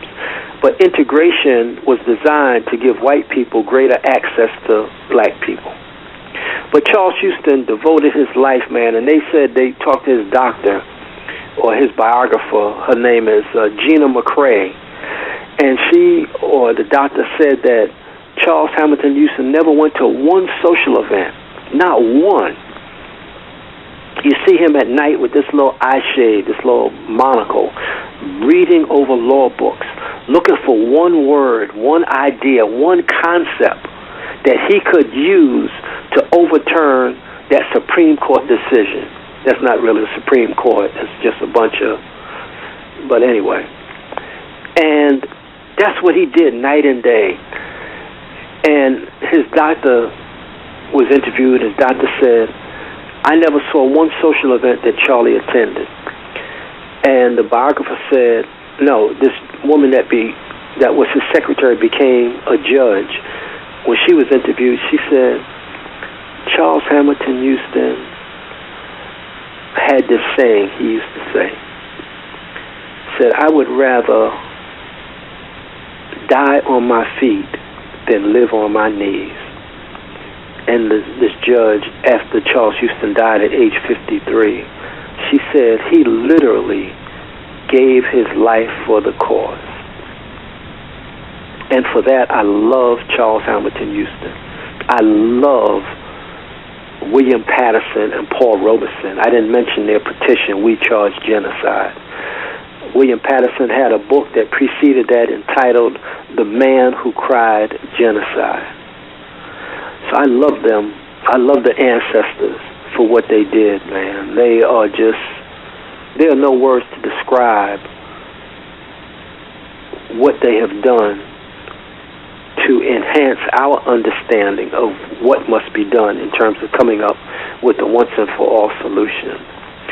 So there's another saying by Steve Biko. He was the young brother who led the Black Consciousness movement in South Africa. And he told them, because they were brainwashed in South Africa, he said, listen, you all are not, I think it was Kaffir. I don't know if that word comes from there, but Kaffir is like a Negro. He said, you're not that. He said, you are African. You are the first people on the planet, et cetera, et cetera. And they killed Steve Biko for him trying to raise the consciousness of the Africans. But Biko had this saying. He said that it is better to die for an idea that will live than to live for an idea that will die. And then a fabulous movie that I recommend is Burn, B-U-R-N, with Marlon Brando. Excellent movie. I don't know the setting, but it's like a little island. And this brother, as a young boy, starts working for Marlon Brando, etc. This thing, and as the movie unfolds, this brother becomes conscious, and he sees the plight of his people being enslaved by the British, and he sets out for this revolution. And they call Marlon Brando back to capture this brother because Marlon Brando knows the brother's mindset, etc. And they capture one of the men of this brother. And Marlon Brando was interrogating this guy. He says, well, what does your leader say? And the guy says, I hope I get this correct. He says, our leader says, it's better to know where you are going and not know how to get there than how to go and not know where you are going. So many of our people are getting dressed up and they're going, they know how to go, but they don't know where they're going. We know precisely where to go, and that's where we are. We are on the brink of the implementation of the once and for all solution. It's already in the universe. I'm not just saying this, I'm underscoring it. The solution is here. Let's focus on it. Don't get distracted by the distractors and the distractions.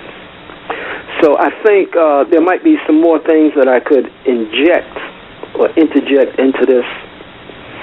But I think that that is where we are at this point. And if you have questions, we can do that at this point. Oh, beautiful. Context of White Supremacy. Again, our guest for the program, Dr. Kamau Kambon. Privileged to have him on the program. I saw in your book, you said Steve Biko, he authored I Write What I Like, and you said yours, to be more accurate, would be I Like What I Write. Right. Oh, I love my writing, man. I love my writing. I have so much fun. And this is really enjoyable. I mean, I get on Negroes, man, and and what I do, I'm describing, and what I'm describing the behavior compared to the gold standard. I want to amplify this and project the gold standard. And let me give you the full statement.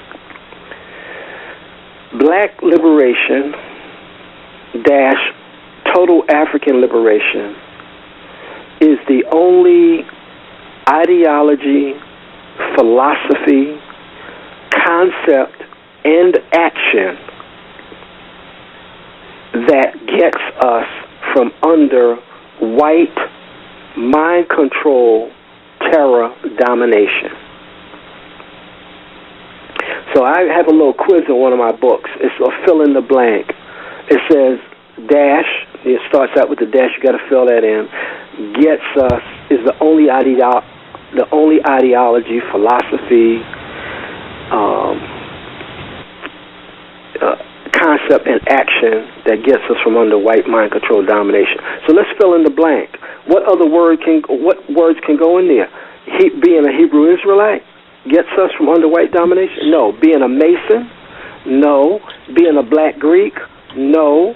Being a Protestant or Catholic? No. I mean, you could just go down the list.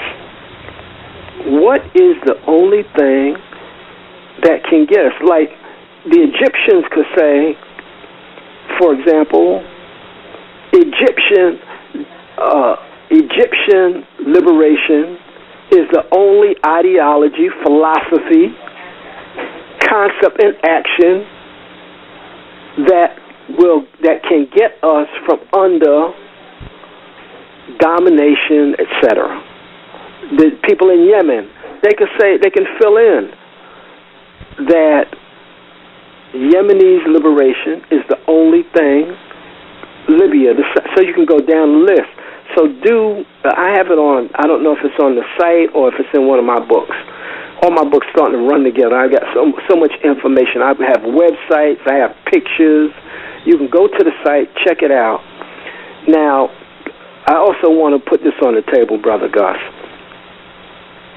What I'm talking about is not hate. What I'm talking about is high mathematical science in terms of coming to a conclusion.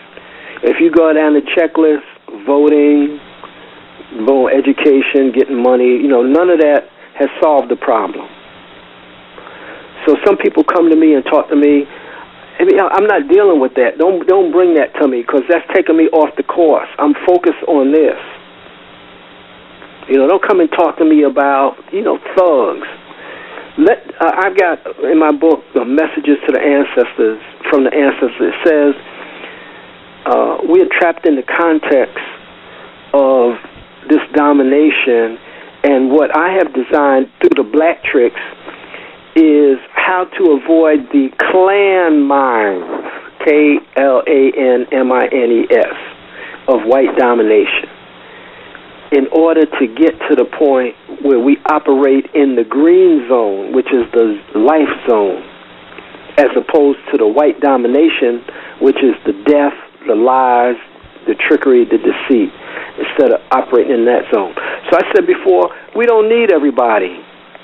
The Million Man March had 1 million men. They all had 1 million different concepts. We don't need all that. We don't have to be unified. We just need one person, just one.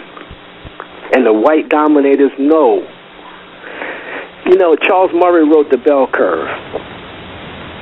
You know, Shockley, William Shockley, Arthur Jensen. Jensen, I think, was out in California. Shockley was somewhere. Francis Welsing debated Shockley in a series of these dialogues about intelligence, and, you know, blacks, according to them, had low IQs, genetically inferior. Charles Murray wrote The Bell Curve. Same old stuff, you know, black people are intellectually inferior. And I want to say this, black people are so intellectually inferior. Tell me about, all these white people in this country are on white welfare. The auto industry is in collapse. So where are all these intelligent white people? The education system is really jacked up. The airline industry, one airline, I think it was Delta, lost $1 billion in 3 months. So where are all these, I wrote all this out, where are all these intellectual white people that's supposed to be running these things? When in 73, I knew then that America had to collapse because ignorant people were in charge. And they were hiring their ignorant relatives. They were all on some form of white welfare. That's what it is. When you see all these cops fire, you know, there's a brother laying in the street. They have four fire trucks, ambulance, cops. They're all rushing to the scene, not to help the brother, so that they could be the first to file the report, so they could get their hate check, I call it. This is all white welfare. And it's got to fail. It's impossible. Look, man, 73, 74, I knew, and I said it. It's impossible for this thing to sustain. It's unsustainable because ignorant people are running it. And now you mean to tell me that with our brilliance, you know, oh yeah, we built the pyramids and we ancient Kemet this, ancient Kemet that. Okay, well that's cool. But we did all that, but we can't defeat a cave people, a third grade, the equivalent of a third grade people. Come on, man. I got a picture in one of my books, and it's a little boy throwing a rock at a tank. I think I saw it. I think the first time I may have seen it was a little boy in Vietnam, and then there's a little boy in Palestine throwing this rock at a tank. I said, man, this little guy, he got courage. You see this little boy about 3 weeks ago, they said initially he was 10 years old. I saw later he's 12 years old. Walked in with this vest in Afghanistan and, you know, blew up all these people. People want liberation, man. And these so-called governments, corporations, mafia, they have dominated, and we don't know what it will be to trigger. Like the little guy that ignited himself in Tunisia, triggered the eruption that occurred that spilled over all over the place. So it could be one little thing. We don't know. Just like Charles Hamilton used to looking for that one word, Johnny Cochran finding that one little statement, Julius Butler, FBI informant, turned that brother's life around, saved Geronimo Pratt's life. Jijaga Geronimo Pratt is his official name. So this is where we are, man. I'm very excited about what you're doing. And, you know, I kind of was, I don't know about this brother, but it really doesn't matter. And I don't care about agents. I mean, I don't care about agents. And I said that we are all black people are agents. Because all of us have a little whitey inside of us. And it's just a matter of time as to how that whitey will surface, whether it will surface psychologically or economically. There's a story about this brother. He got married to this sister, and I think they were married almost a year. So he's sitting down, you know, he's sitting downstairs, you're reading the paper, all of a sudden she walks downstairs, got her suitcases packed. He's befuddled, you know, what's going on? She said, every year my sister and a couple of our friends, we go to Las Vegas and we all each take, I don't know, $5,000, and we gamble. He said, oh, you didn't tell me about that. I didn't know this about you. That's a little economic whitey that came out of her. So right, so we got this in us, and the goal is to expunge these agents. And now I didn't talk about this, but I talked a little bit about the rats in our race, and this is a description. Julius Butler was a rat. I think William O'Neill, who turned on Fred Hampton, Chairman Fred Hampton. Then there was, I can see him. He was the one that was the agent for the police, that was the bodyguard for Malcolm. I can see us.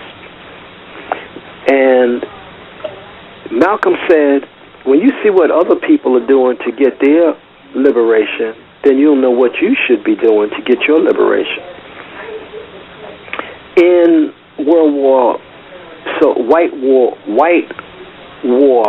II, the Nazis invaded Norway, and there was a guy who was a collaborator with the Nazis. His name was, I think his first name was Vidkum. Don't quote me on that, but his last name was Quisling, Quisling, and he was a collaborator. And he collaborated with the Germans to rule in a draconian way over his own people. And so his name became associated with being a collaborator, a Quisling. Then there was in South Africa, they put the necklace around the collaborators. In Guatemala, the story emerged that, now I'm not advocating anything, I'm just reporting. In Guatemala, anybody that cooperates with the authorities, they kill the person, cut the person's tongue out, and take the forefinger and put the finger in the mouth to show and demonstrate that this person collaborated with the enemy. In Iraq, anybody that collaborates with the coalition forces, they deal with. Sinn Féin, the military wing of the Irish Republican Army, they interviewed the head, I can't remember his name, but they talked about how they deal with collaborators. So we do have these people in our domain, and they're not the focus, but they are agents at the highest level.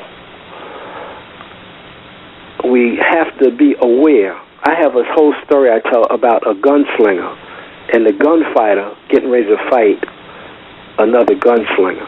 But I'll save that for another time. Okay, so with that, brother, I'm going to wrap this up. Okay, now, do you have questions or any comments, or can you illuminate on anything that I have said? Or all right.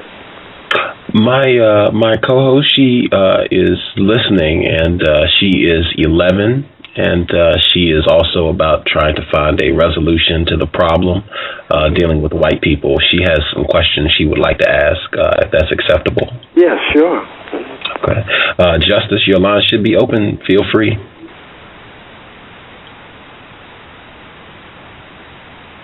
I know that, hello, Dr. Kambon. Yes, hi, greetings, Queen. Well, you're 11 Princess. Yes, go ahead with your question. What are some of the best things non-white people can do to work to eliminate the system of racism, white supremacy as soon as possible? Oh, that's a beautiful question. In my estimation, what we have to do, what we should be working on, and actually it's already in existence, we have to create a system. We have spent a lot of time creating programs. And in one of my writings, I learned that we cannot defeat a system with a program. We need a system to defeat a system. And in fact, each one of us, each person is a system. So, Brother Gus, you're not just Brother Gus. You are a psychological Gus. You're a cultural Gus. You're economic. You're political. You're health. And what we have to do is to create a system that protects us from penetration by the white dominators. In other words, we have to minimize our contact with them, and by creating a system, for example, the Montgomery bus boycott, when all of the brothers and sisters decided to not ride on the bus, they were collective, they had a collective concept that manifested in an action to defeat the white dominators. Although they went in the wrong direction, they should have had their own little bus company.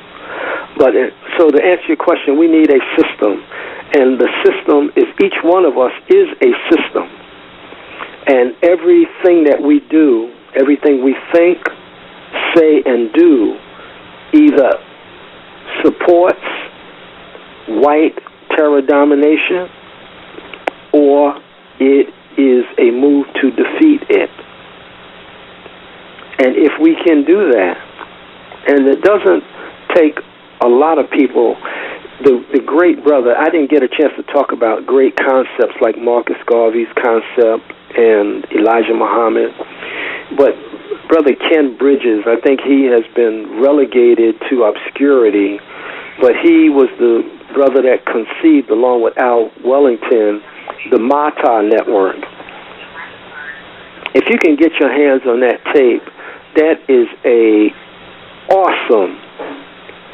awesome concept, the Mata Network. And these concepts, again, it goes back, and Ken Bridges said, we don't need to get everybody. We just need to get a little core group. And once we get this core group, it will, I forgot the word he used, it will cascade. That's not the right word, but he said it will, but it will cascade, and it will gain momentum. And as it gains momentum, it'll pick up other people. So once we start measuring ourselves against the gold standard in terms of our actions and our behaviors, it's just a matter of time. But we also have to be thinking about, that's why I think science and chemistry and mathematics are so important. And this is why they steer our children away from this. I know, Brother Gus, you mentioned critical thinking, but I say not just critical thinking, but comparative critical thinking, because we're always comparing against the gold standard.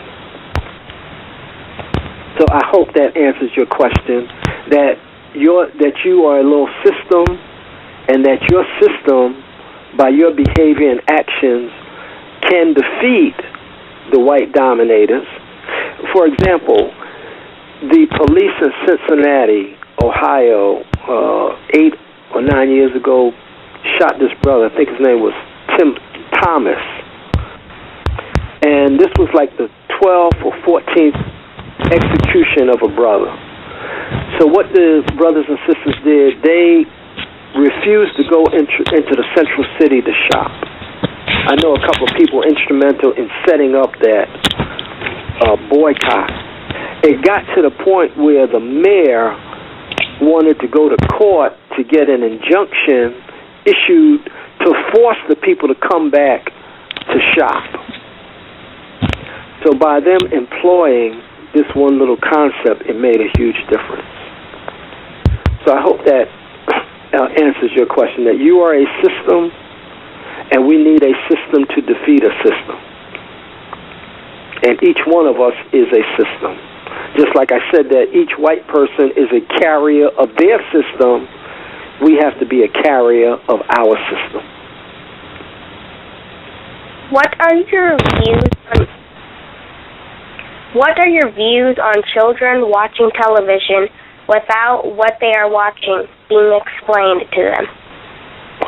No, in my classes in education and test and measurements, I used to have my students watch cartoons and analyze cartoons to see who the main character was, which was usually a white male. The secondary character was usually a white female. She was always in a subordinate position.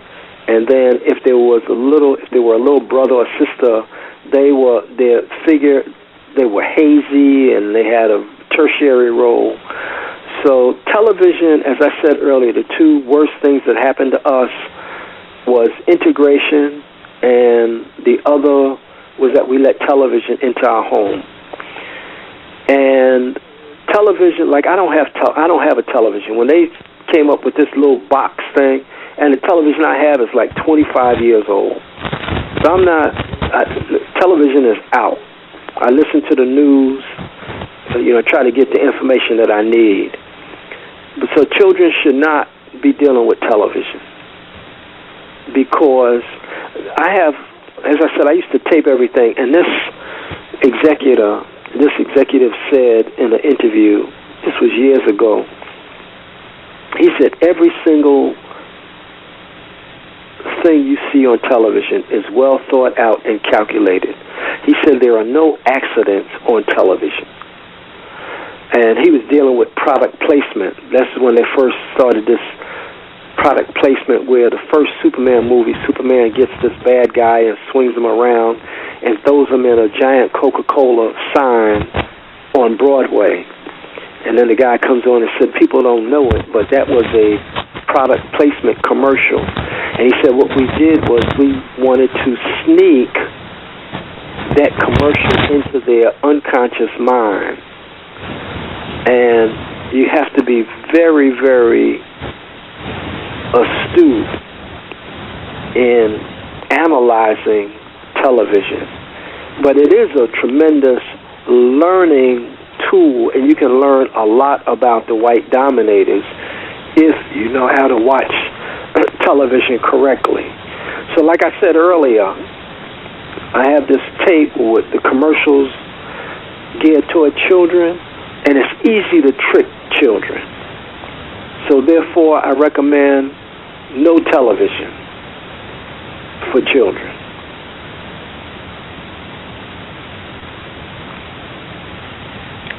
What are any thoughts you have on the topic of black children attending public school versus homeschool? I prefer homeschool. Public school is what I call a social poison. That even though I might be doing a great job raising my child, when I place my child in public school, I'm placing my child into a social poison. And this is also why I oppose groups, because the people that come to the groups are toxic. They have this little whitey in them. And this is why the groups, in my estimation, are not successful.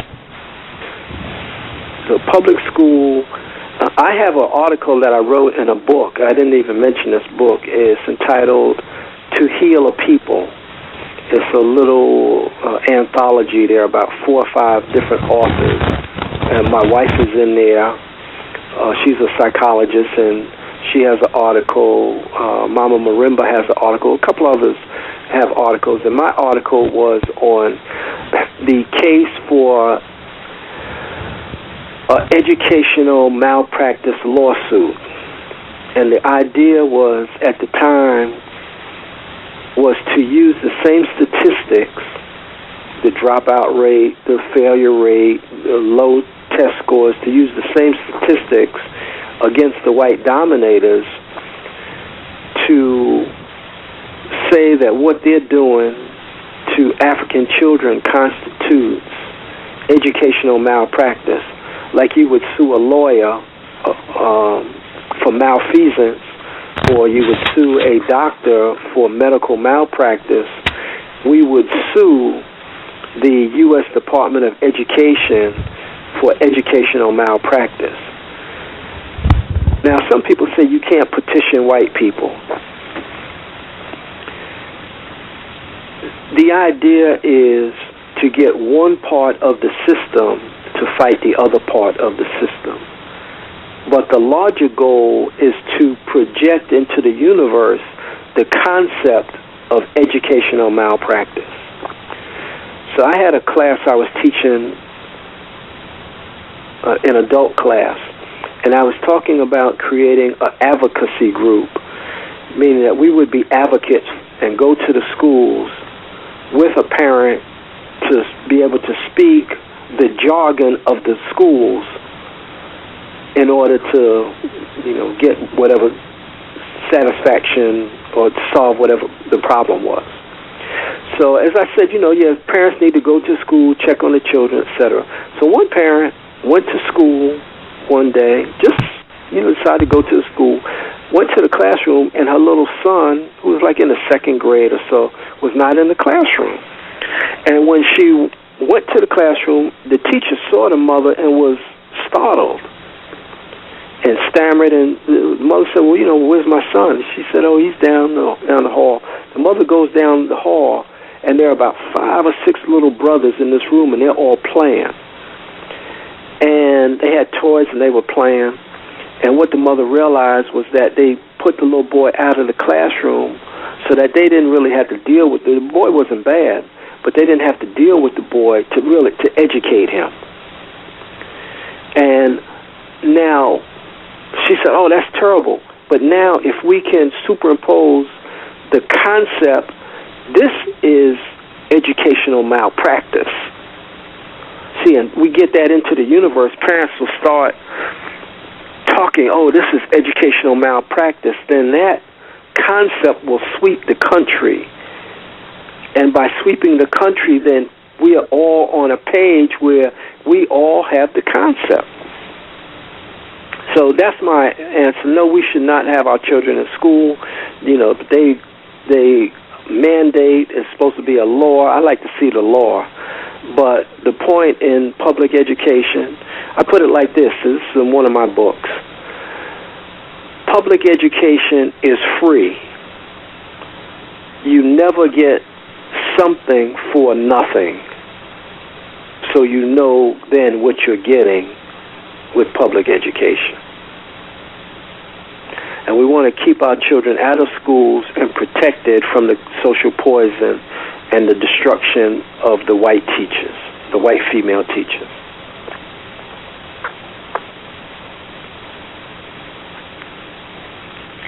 Did you teach your female offspring specific things that you didn't teach your male offspring, or the other way around? Yes. Number one, let's see what we did. We all,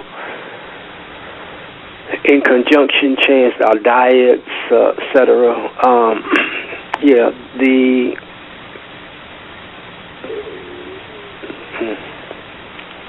Let me see. The male offspring has a different environment to look at. The female, I don't know. I have to give that some thought. Princess Justice, I have to give that some thought.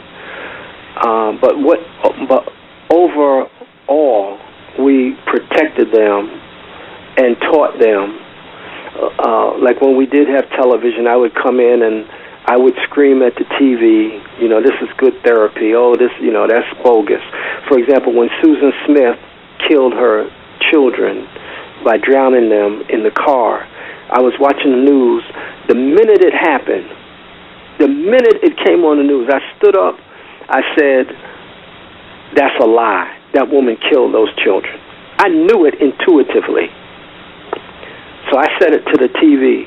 And years later, my children, when they were watching TV, they used to scream at the TV because they learned how to recognize the lies and what was bogus and what was not true. So one of the things I taught my, you say offspring, I understand that, but what I taught my son, S-U-N, was that as he got older, there's some, okay, number one, never fight over a woman, because it's going to lead to serious problems. I taught him, never ever fight over money. If somebody owes you money and they don't pay you, just leave it alone. Those are two things. My queen daughter, similarly, there were some things, I can't remember offhand, but there was very specific things I taught them in terms of how to move through the world.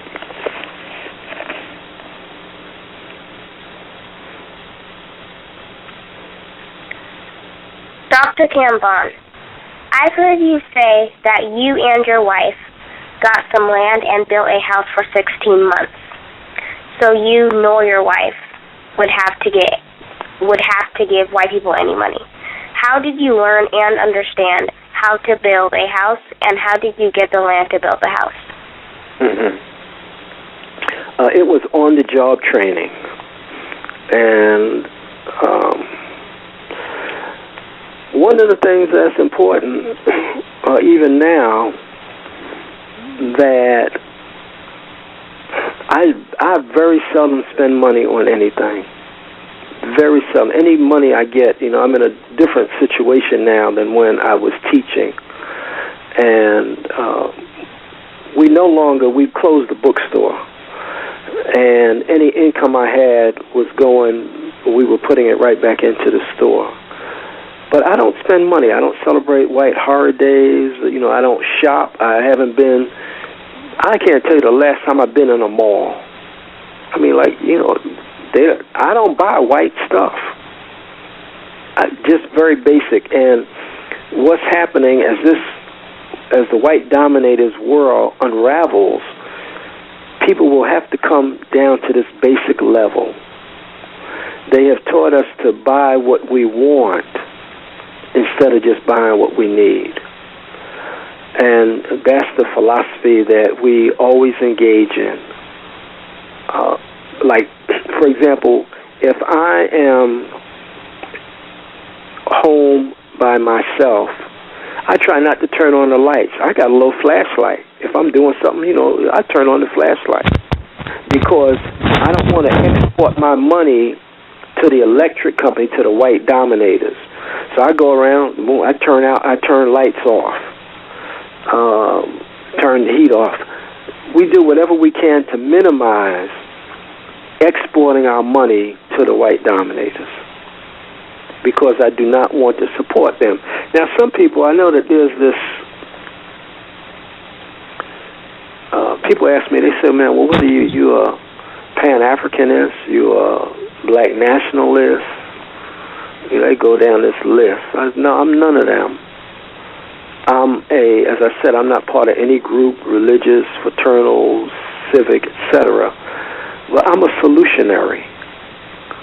That's what I am. I'm a solutionary and a solutionarian, that I'm looking for a solution. And you can't be looking for a solution to the problem and also be engaged in things that are unrelated to liberation. That's how I measure everything. That's the gold standard.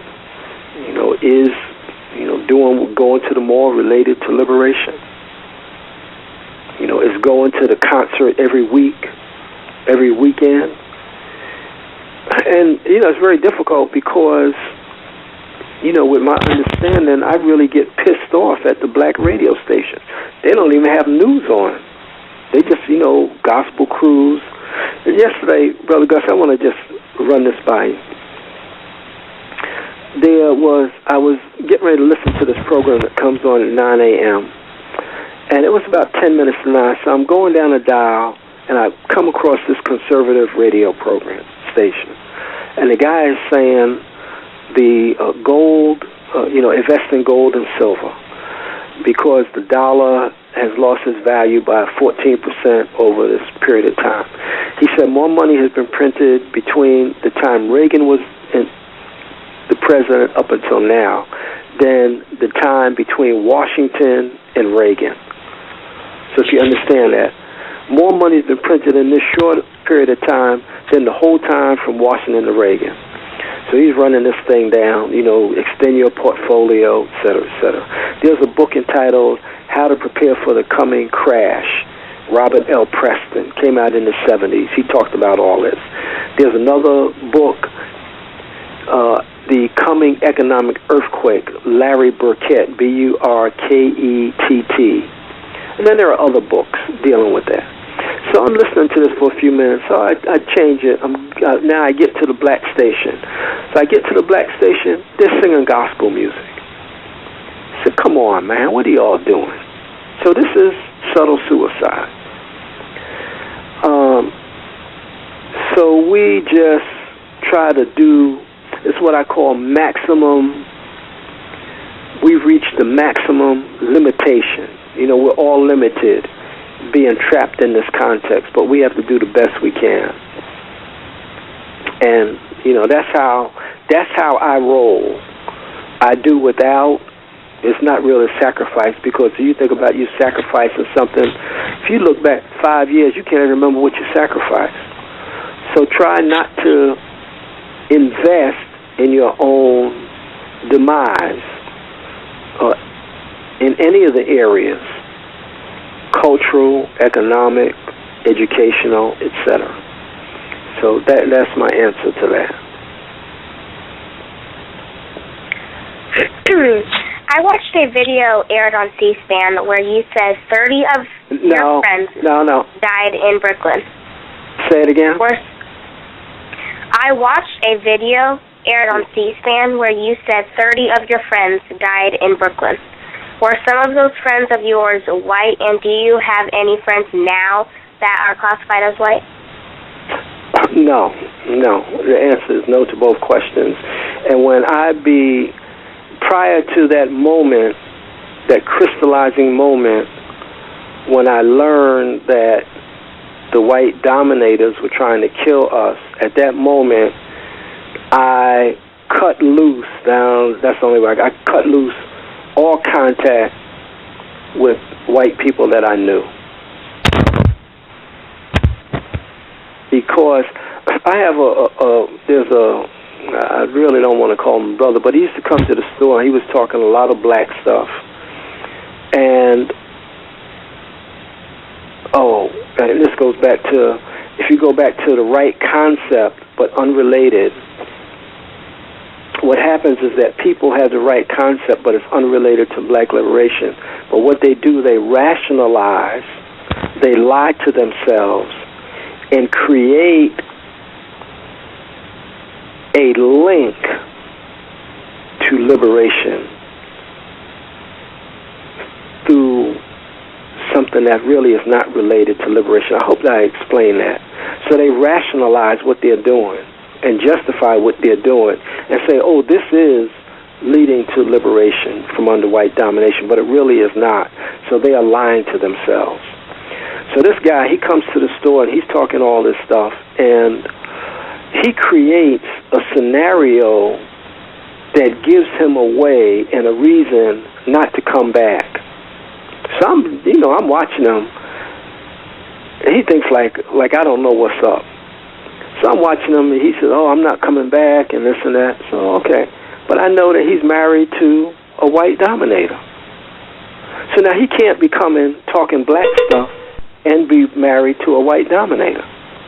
It doesn't mix. There's conflict there. So he had to create this lie so that he could live with himself. I don't know how he could do that, but to justify his departure and separation from us. So I said that I can't be with them and be for liberation at the same time. It doesn't match.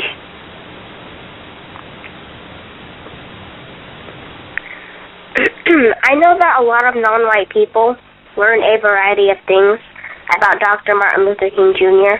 I know he was a victim of racism. What things do you know that Dr. Martin Luther King Jr. said or did that we can use today to help replace white supremacy with justice? What things did he say or do that could help us? Yes, today.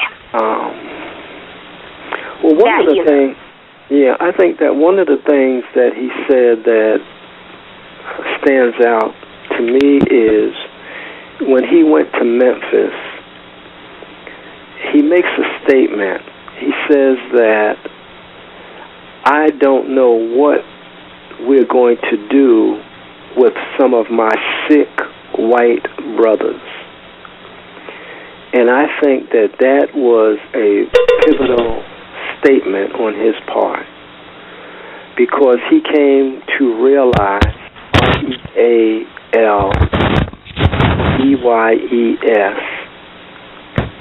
that he was dealing with something that was deeper than his original understanding.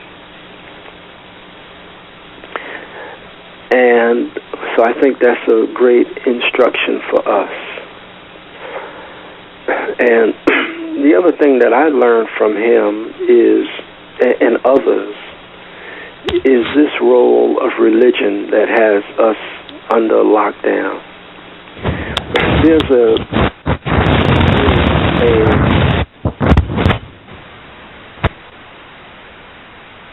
a moment when Martin Luther King Jr. says that he was at his home and he got this vicious phone call late at night, and Coretta was in the room with at least one or two of the children. They were sleeping, and he got this vicious call. And, they said they were going to blow up his house, and he was just, it floored him. But he goes on to say that Jesus told him to proceed, to move forward, and then he says, and Jesus said, he'll never leave me. He'll never leave me. He'll never leave me.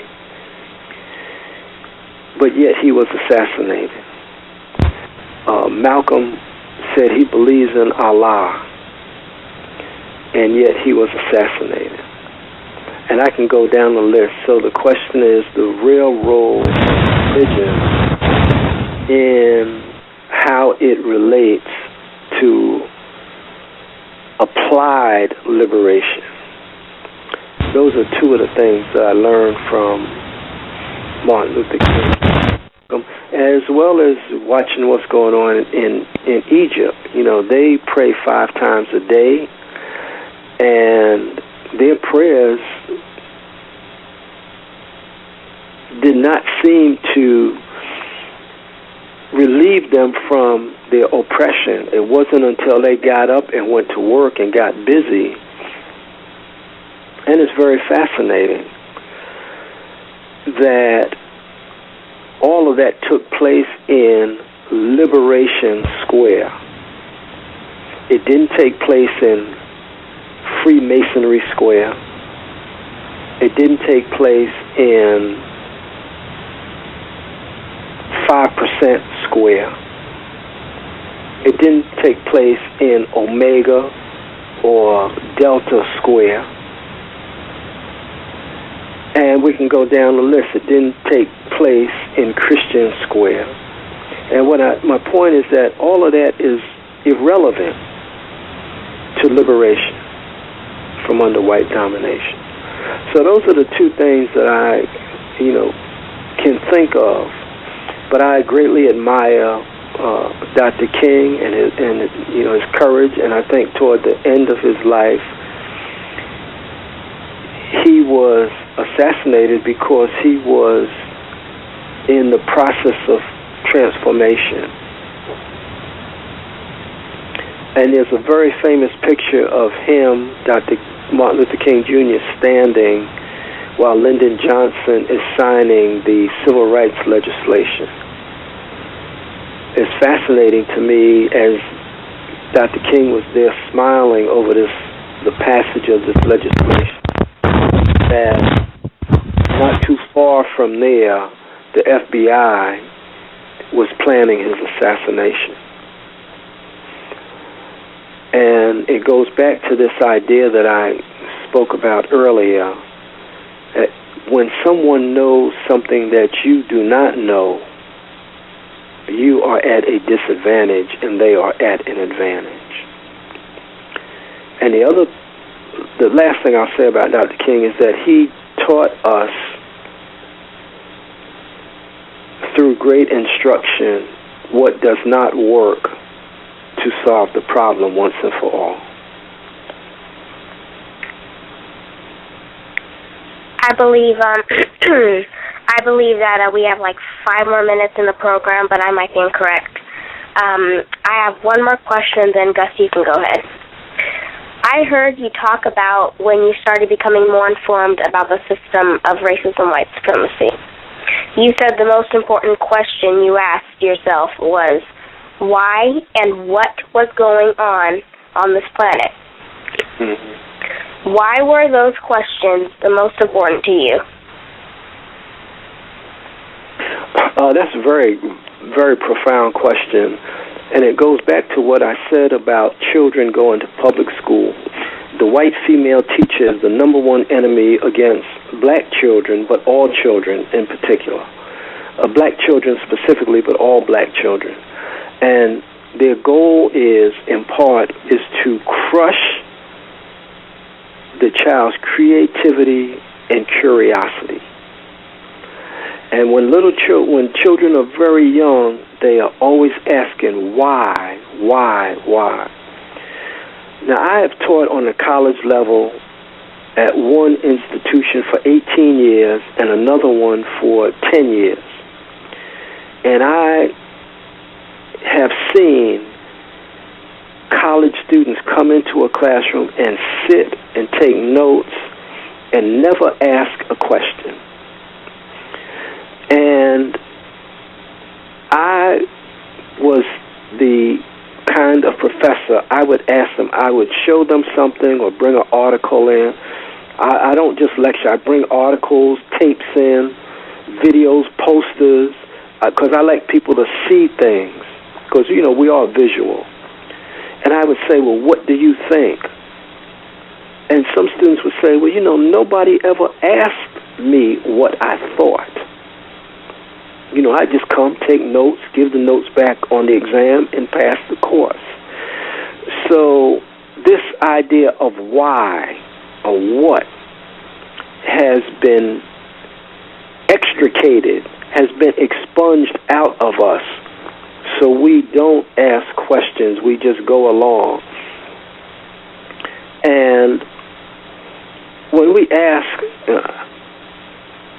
ask somebody about what they're doing, excuse the expression, but when we ask them about the insanity they are engaged in, they get pissed off at you for asking them why they are insane or why they're engaged in insanity behavior that's leading nowhere, that produces no results. We had a brother, great jazz aficionado. We had this little jazz society. He came, he knew everything about all the, Thelonious Monk, Coltrane. Really knew everything. So one day he comes in, and he's laboring, he's, dragging his right foot. Before he sits down, he takes a couple of breaths. And I said, well, brother, we have this good book, African Holistic Health. And we have about 30 seconds, I think, left. I said, if you read this book, man, I think that you could overcome these problems, these health problems. So he got an attitude with me, and so he doesn't come back. And this is the death wish that our people have. And see, one of the problems that we have is that what we're doing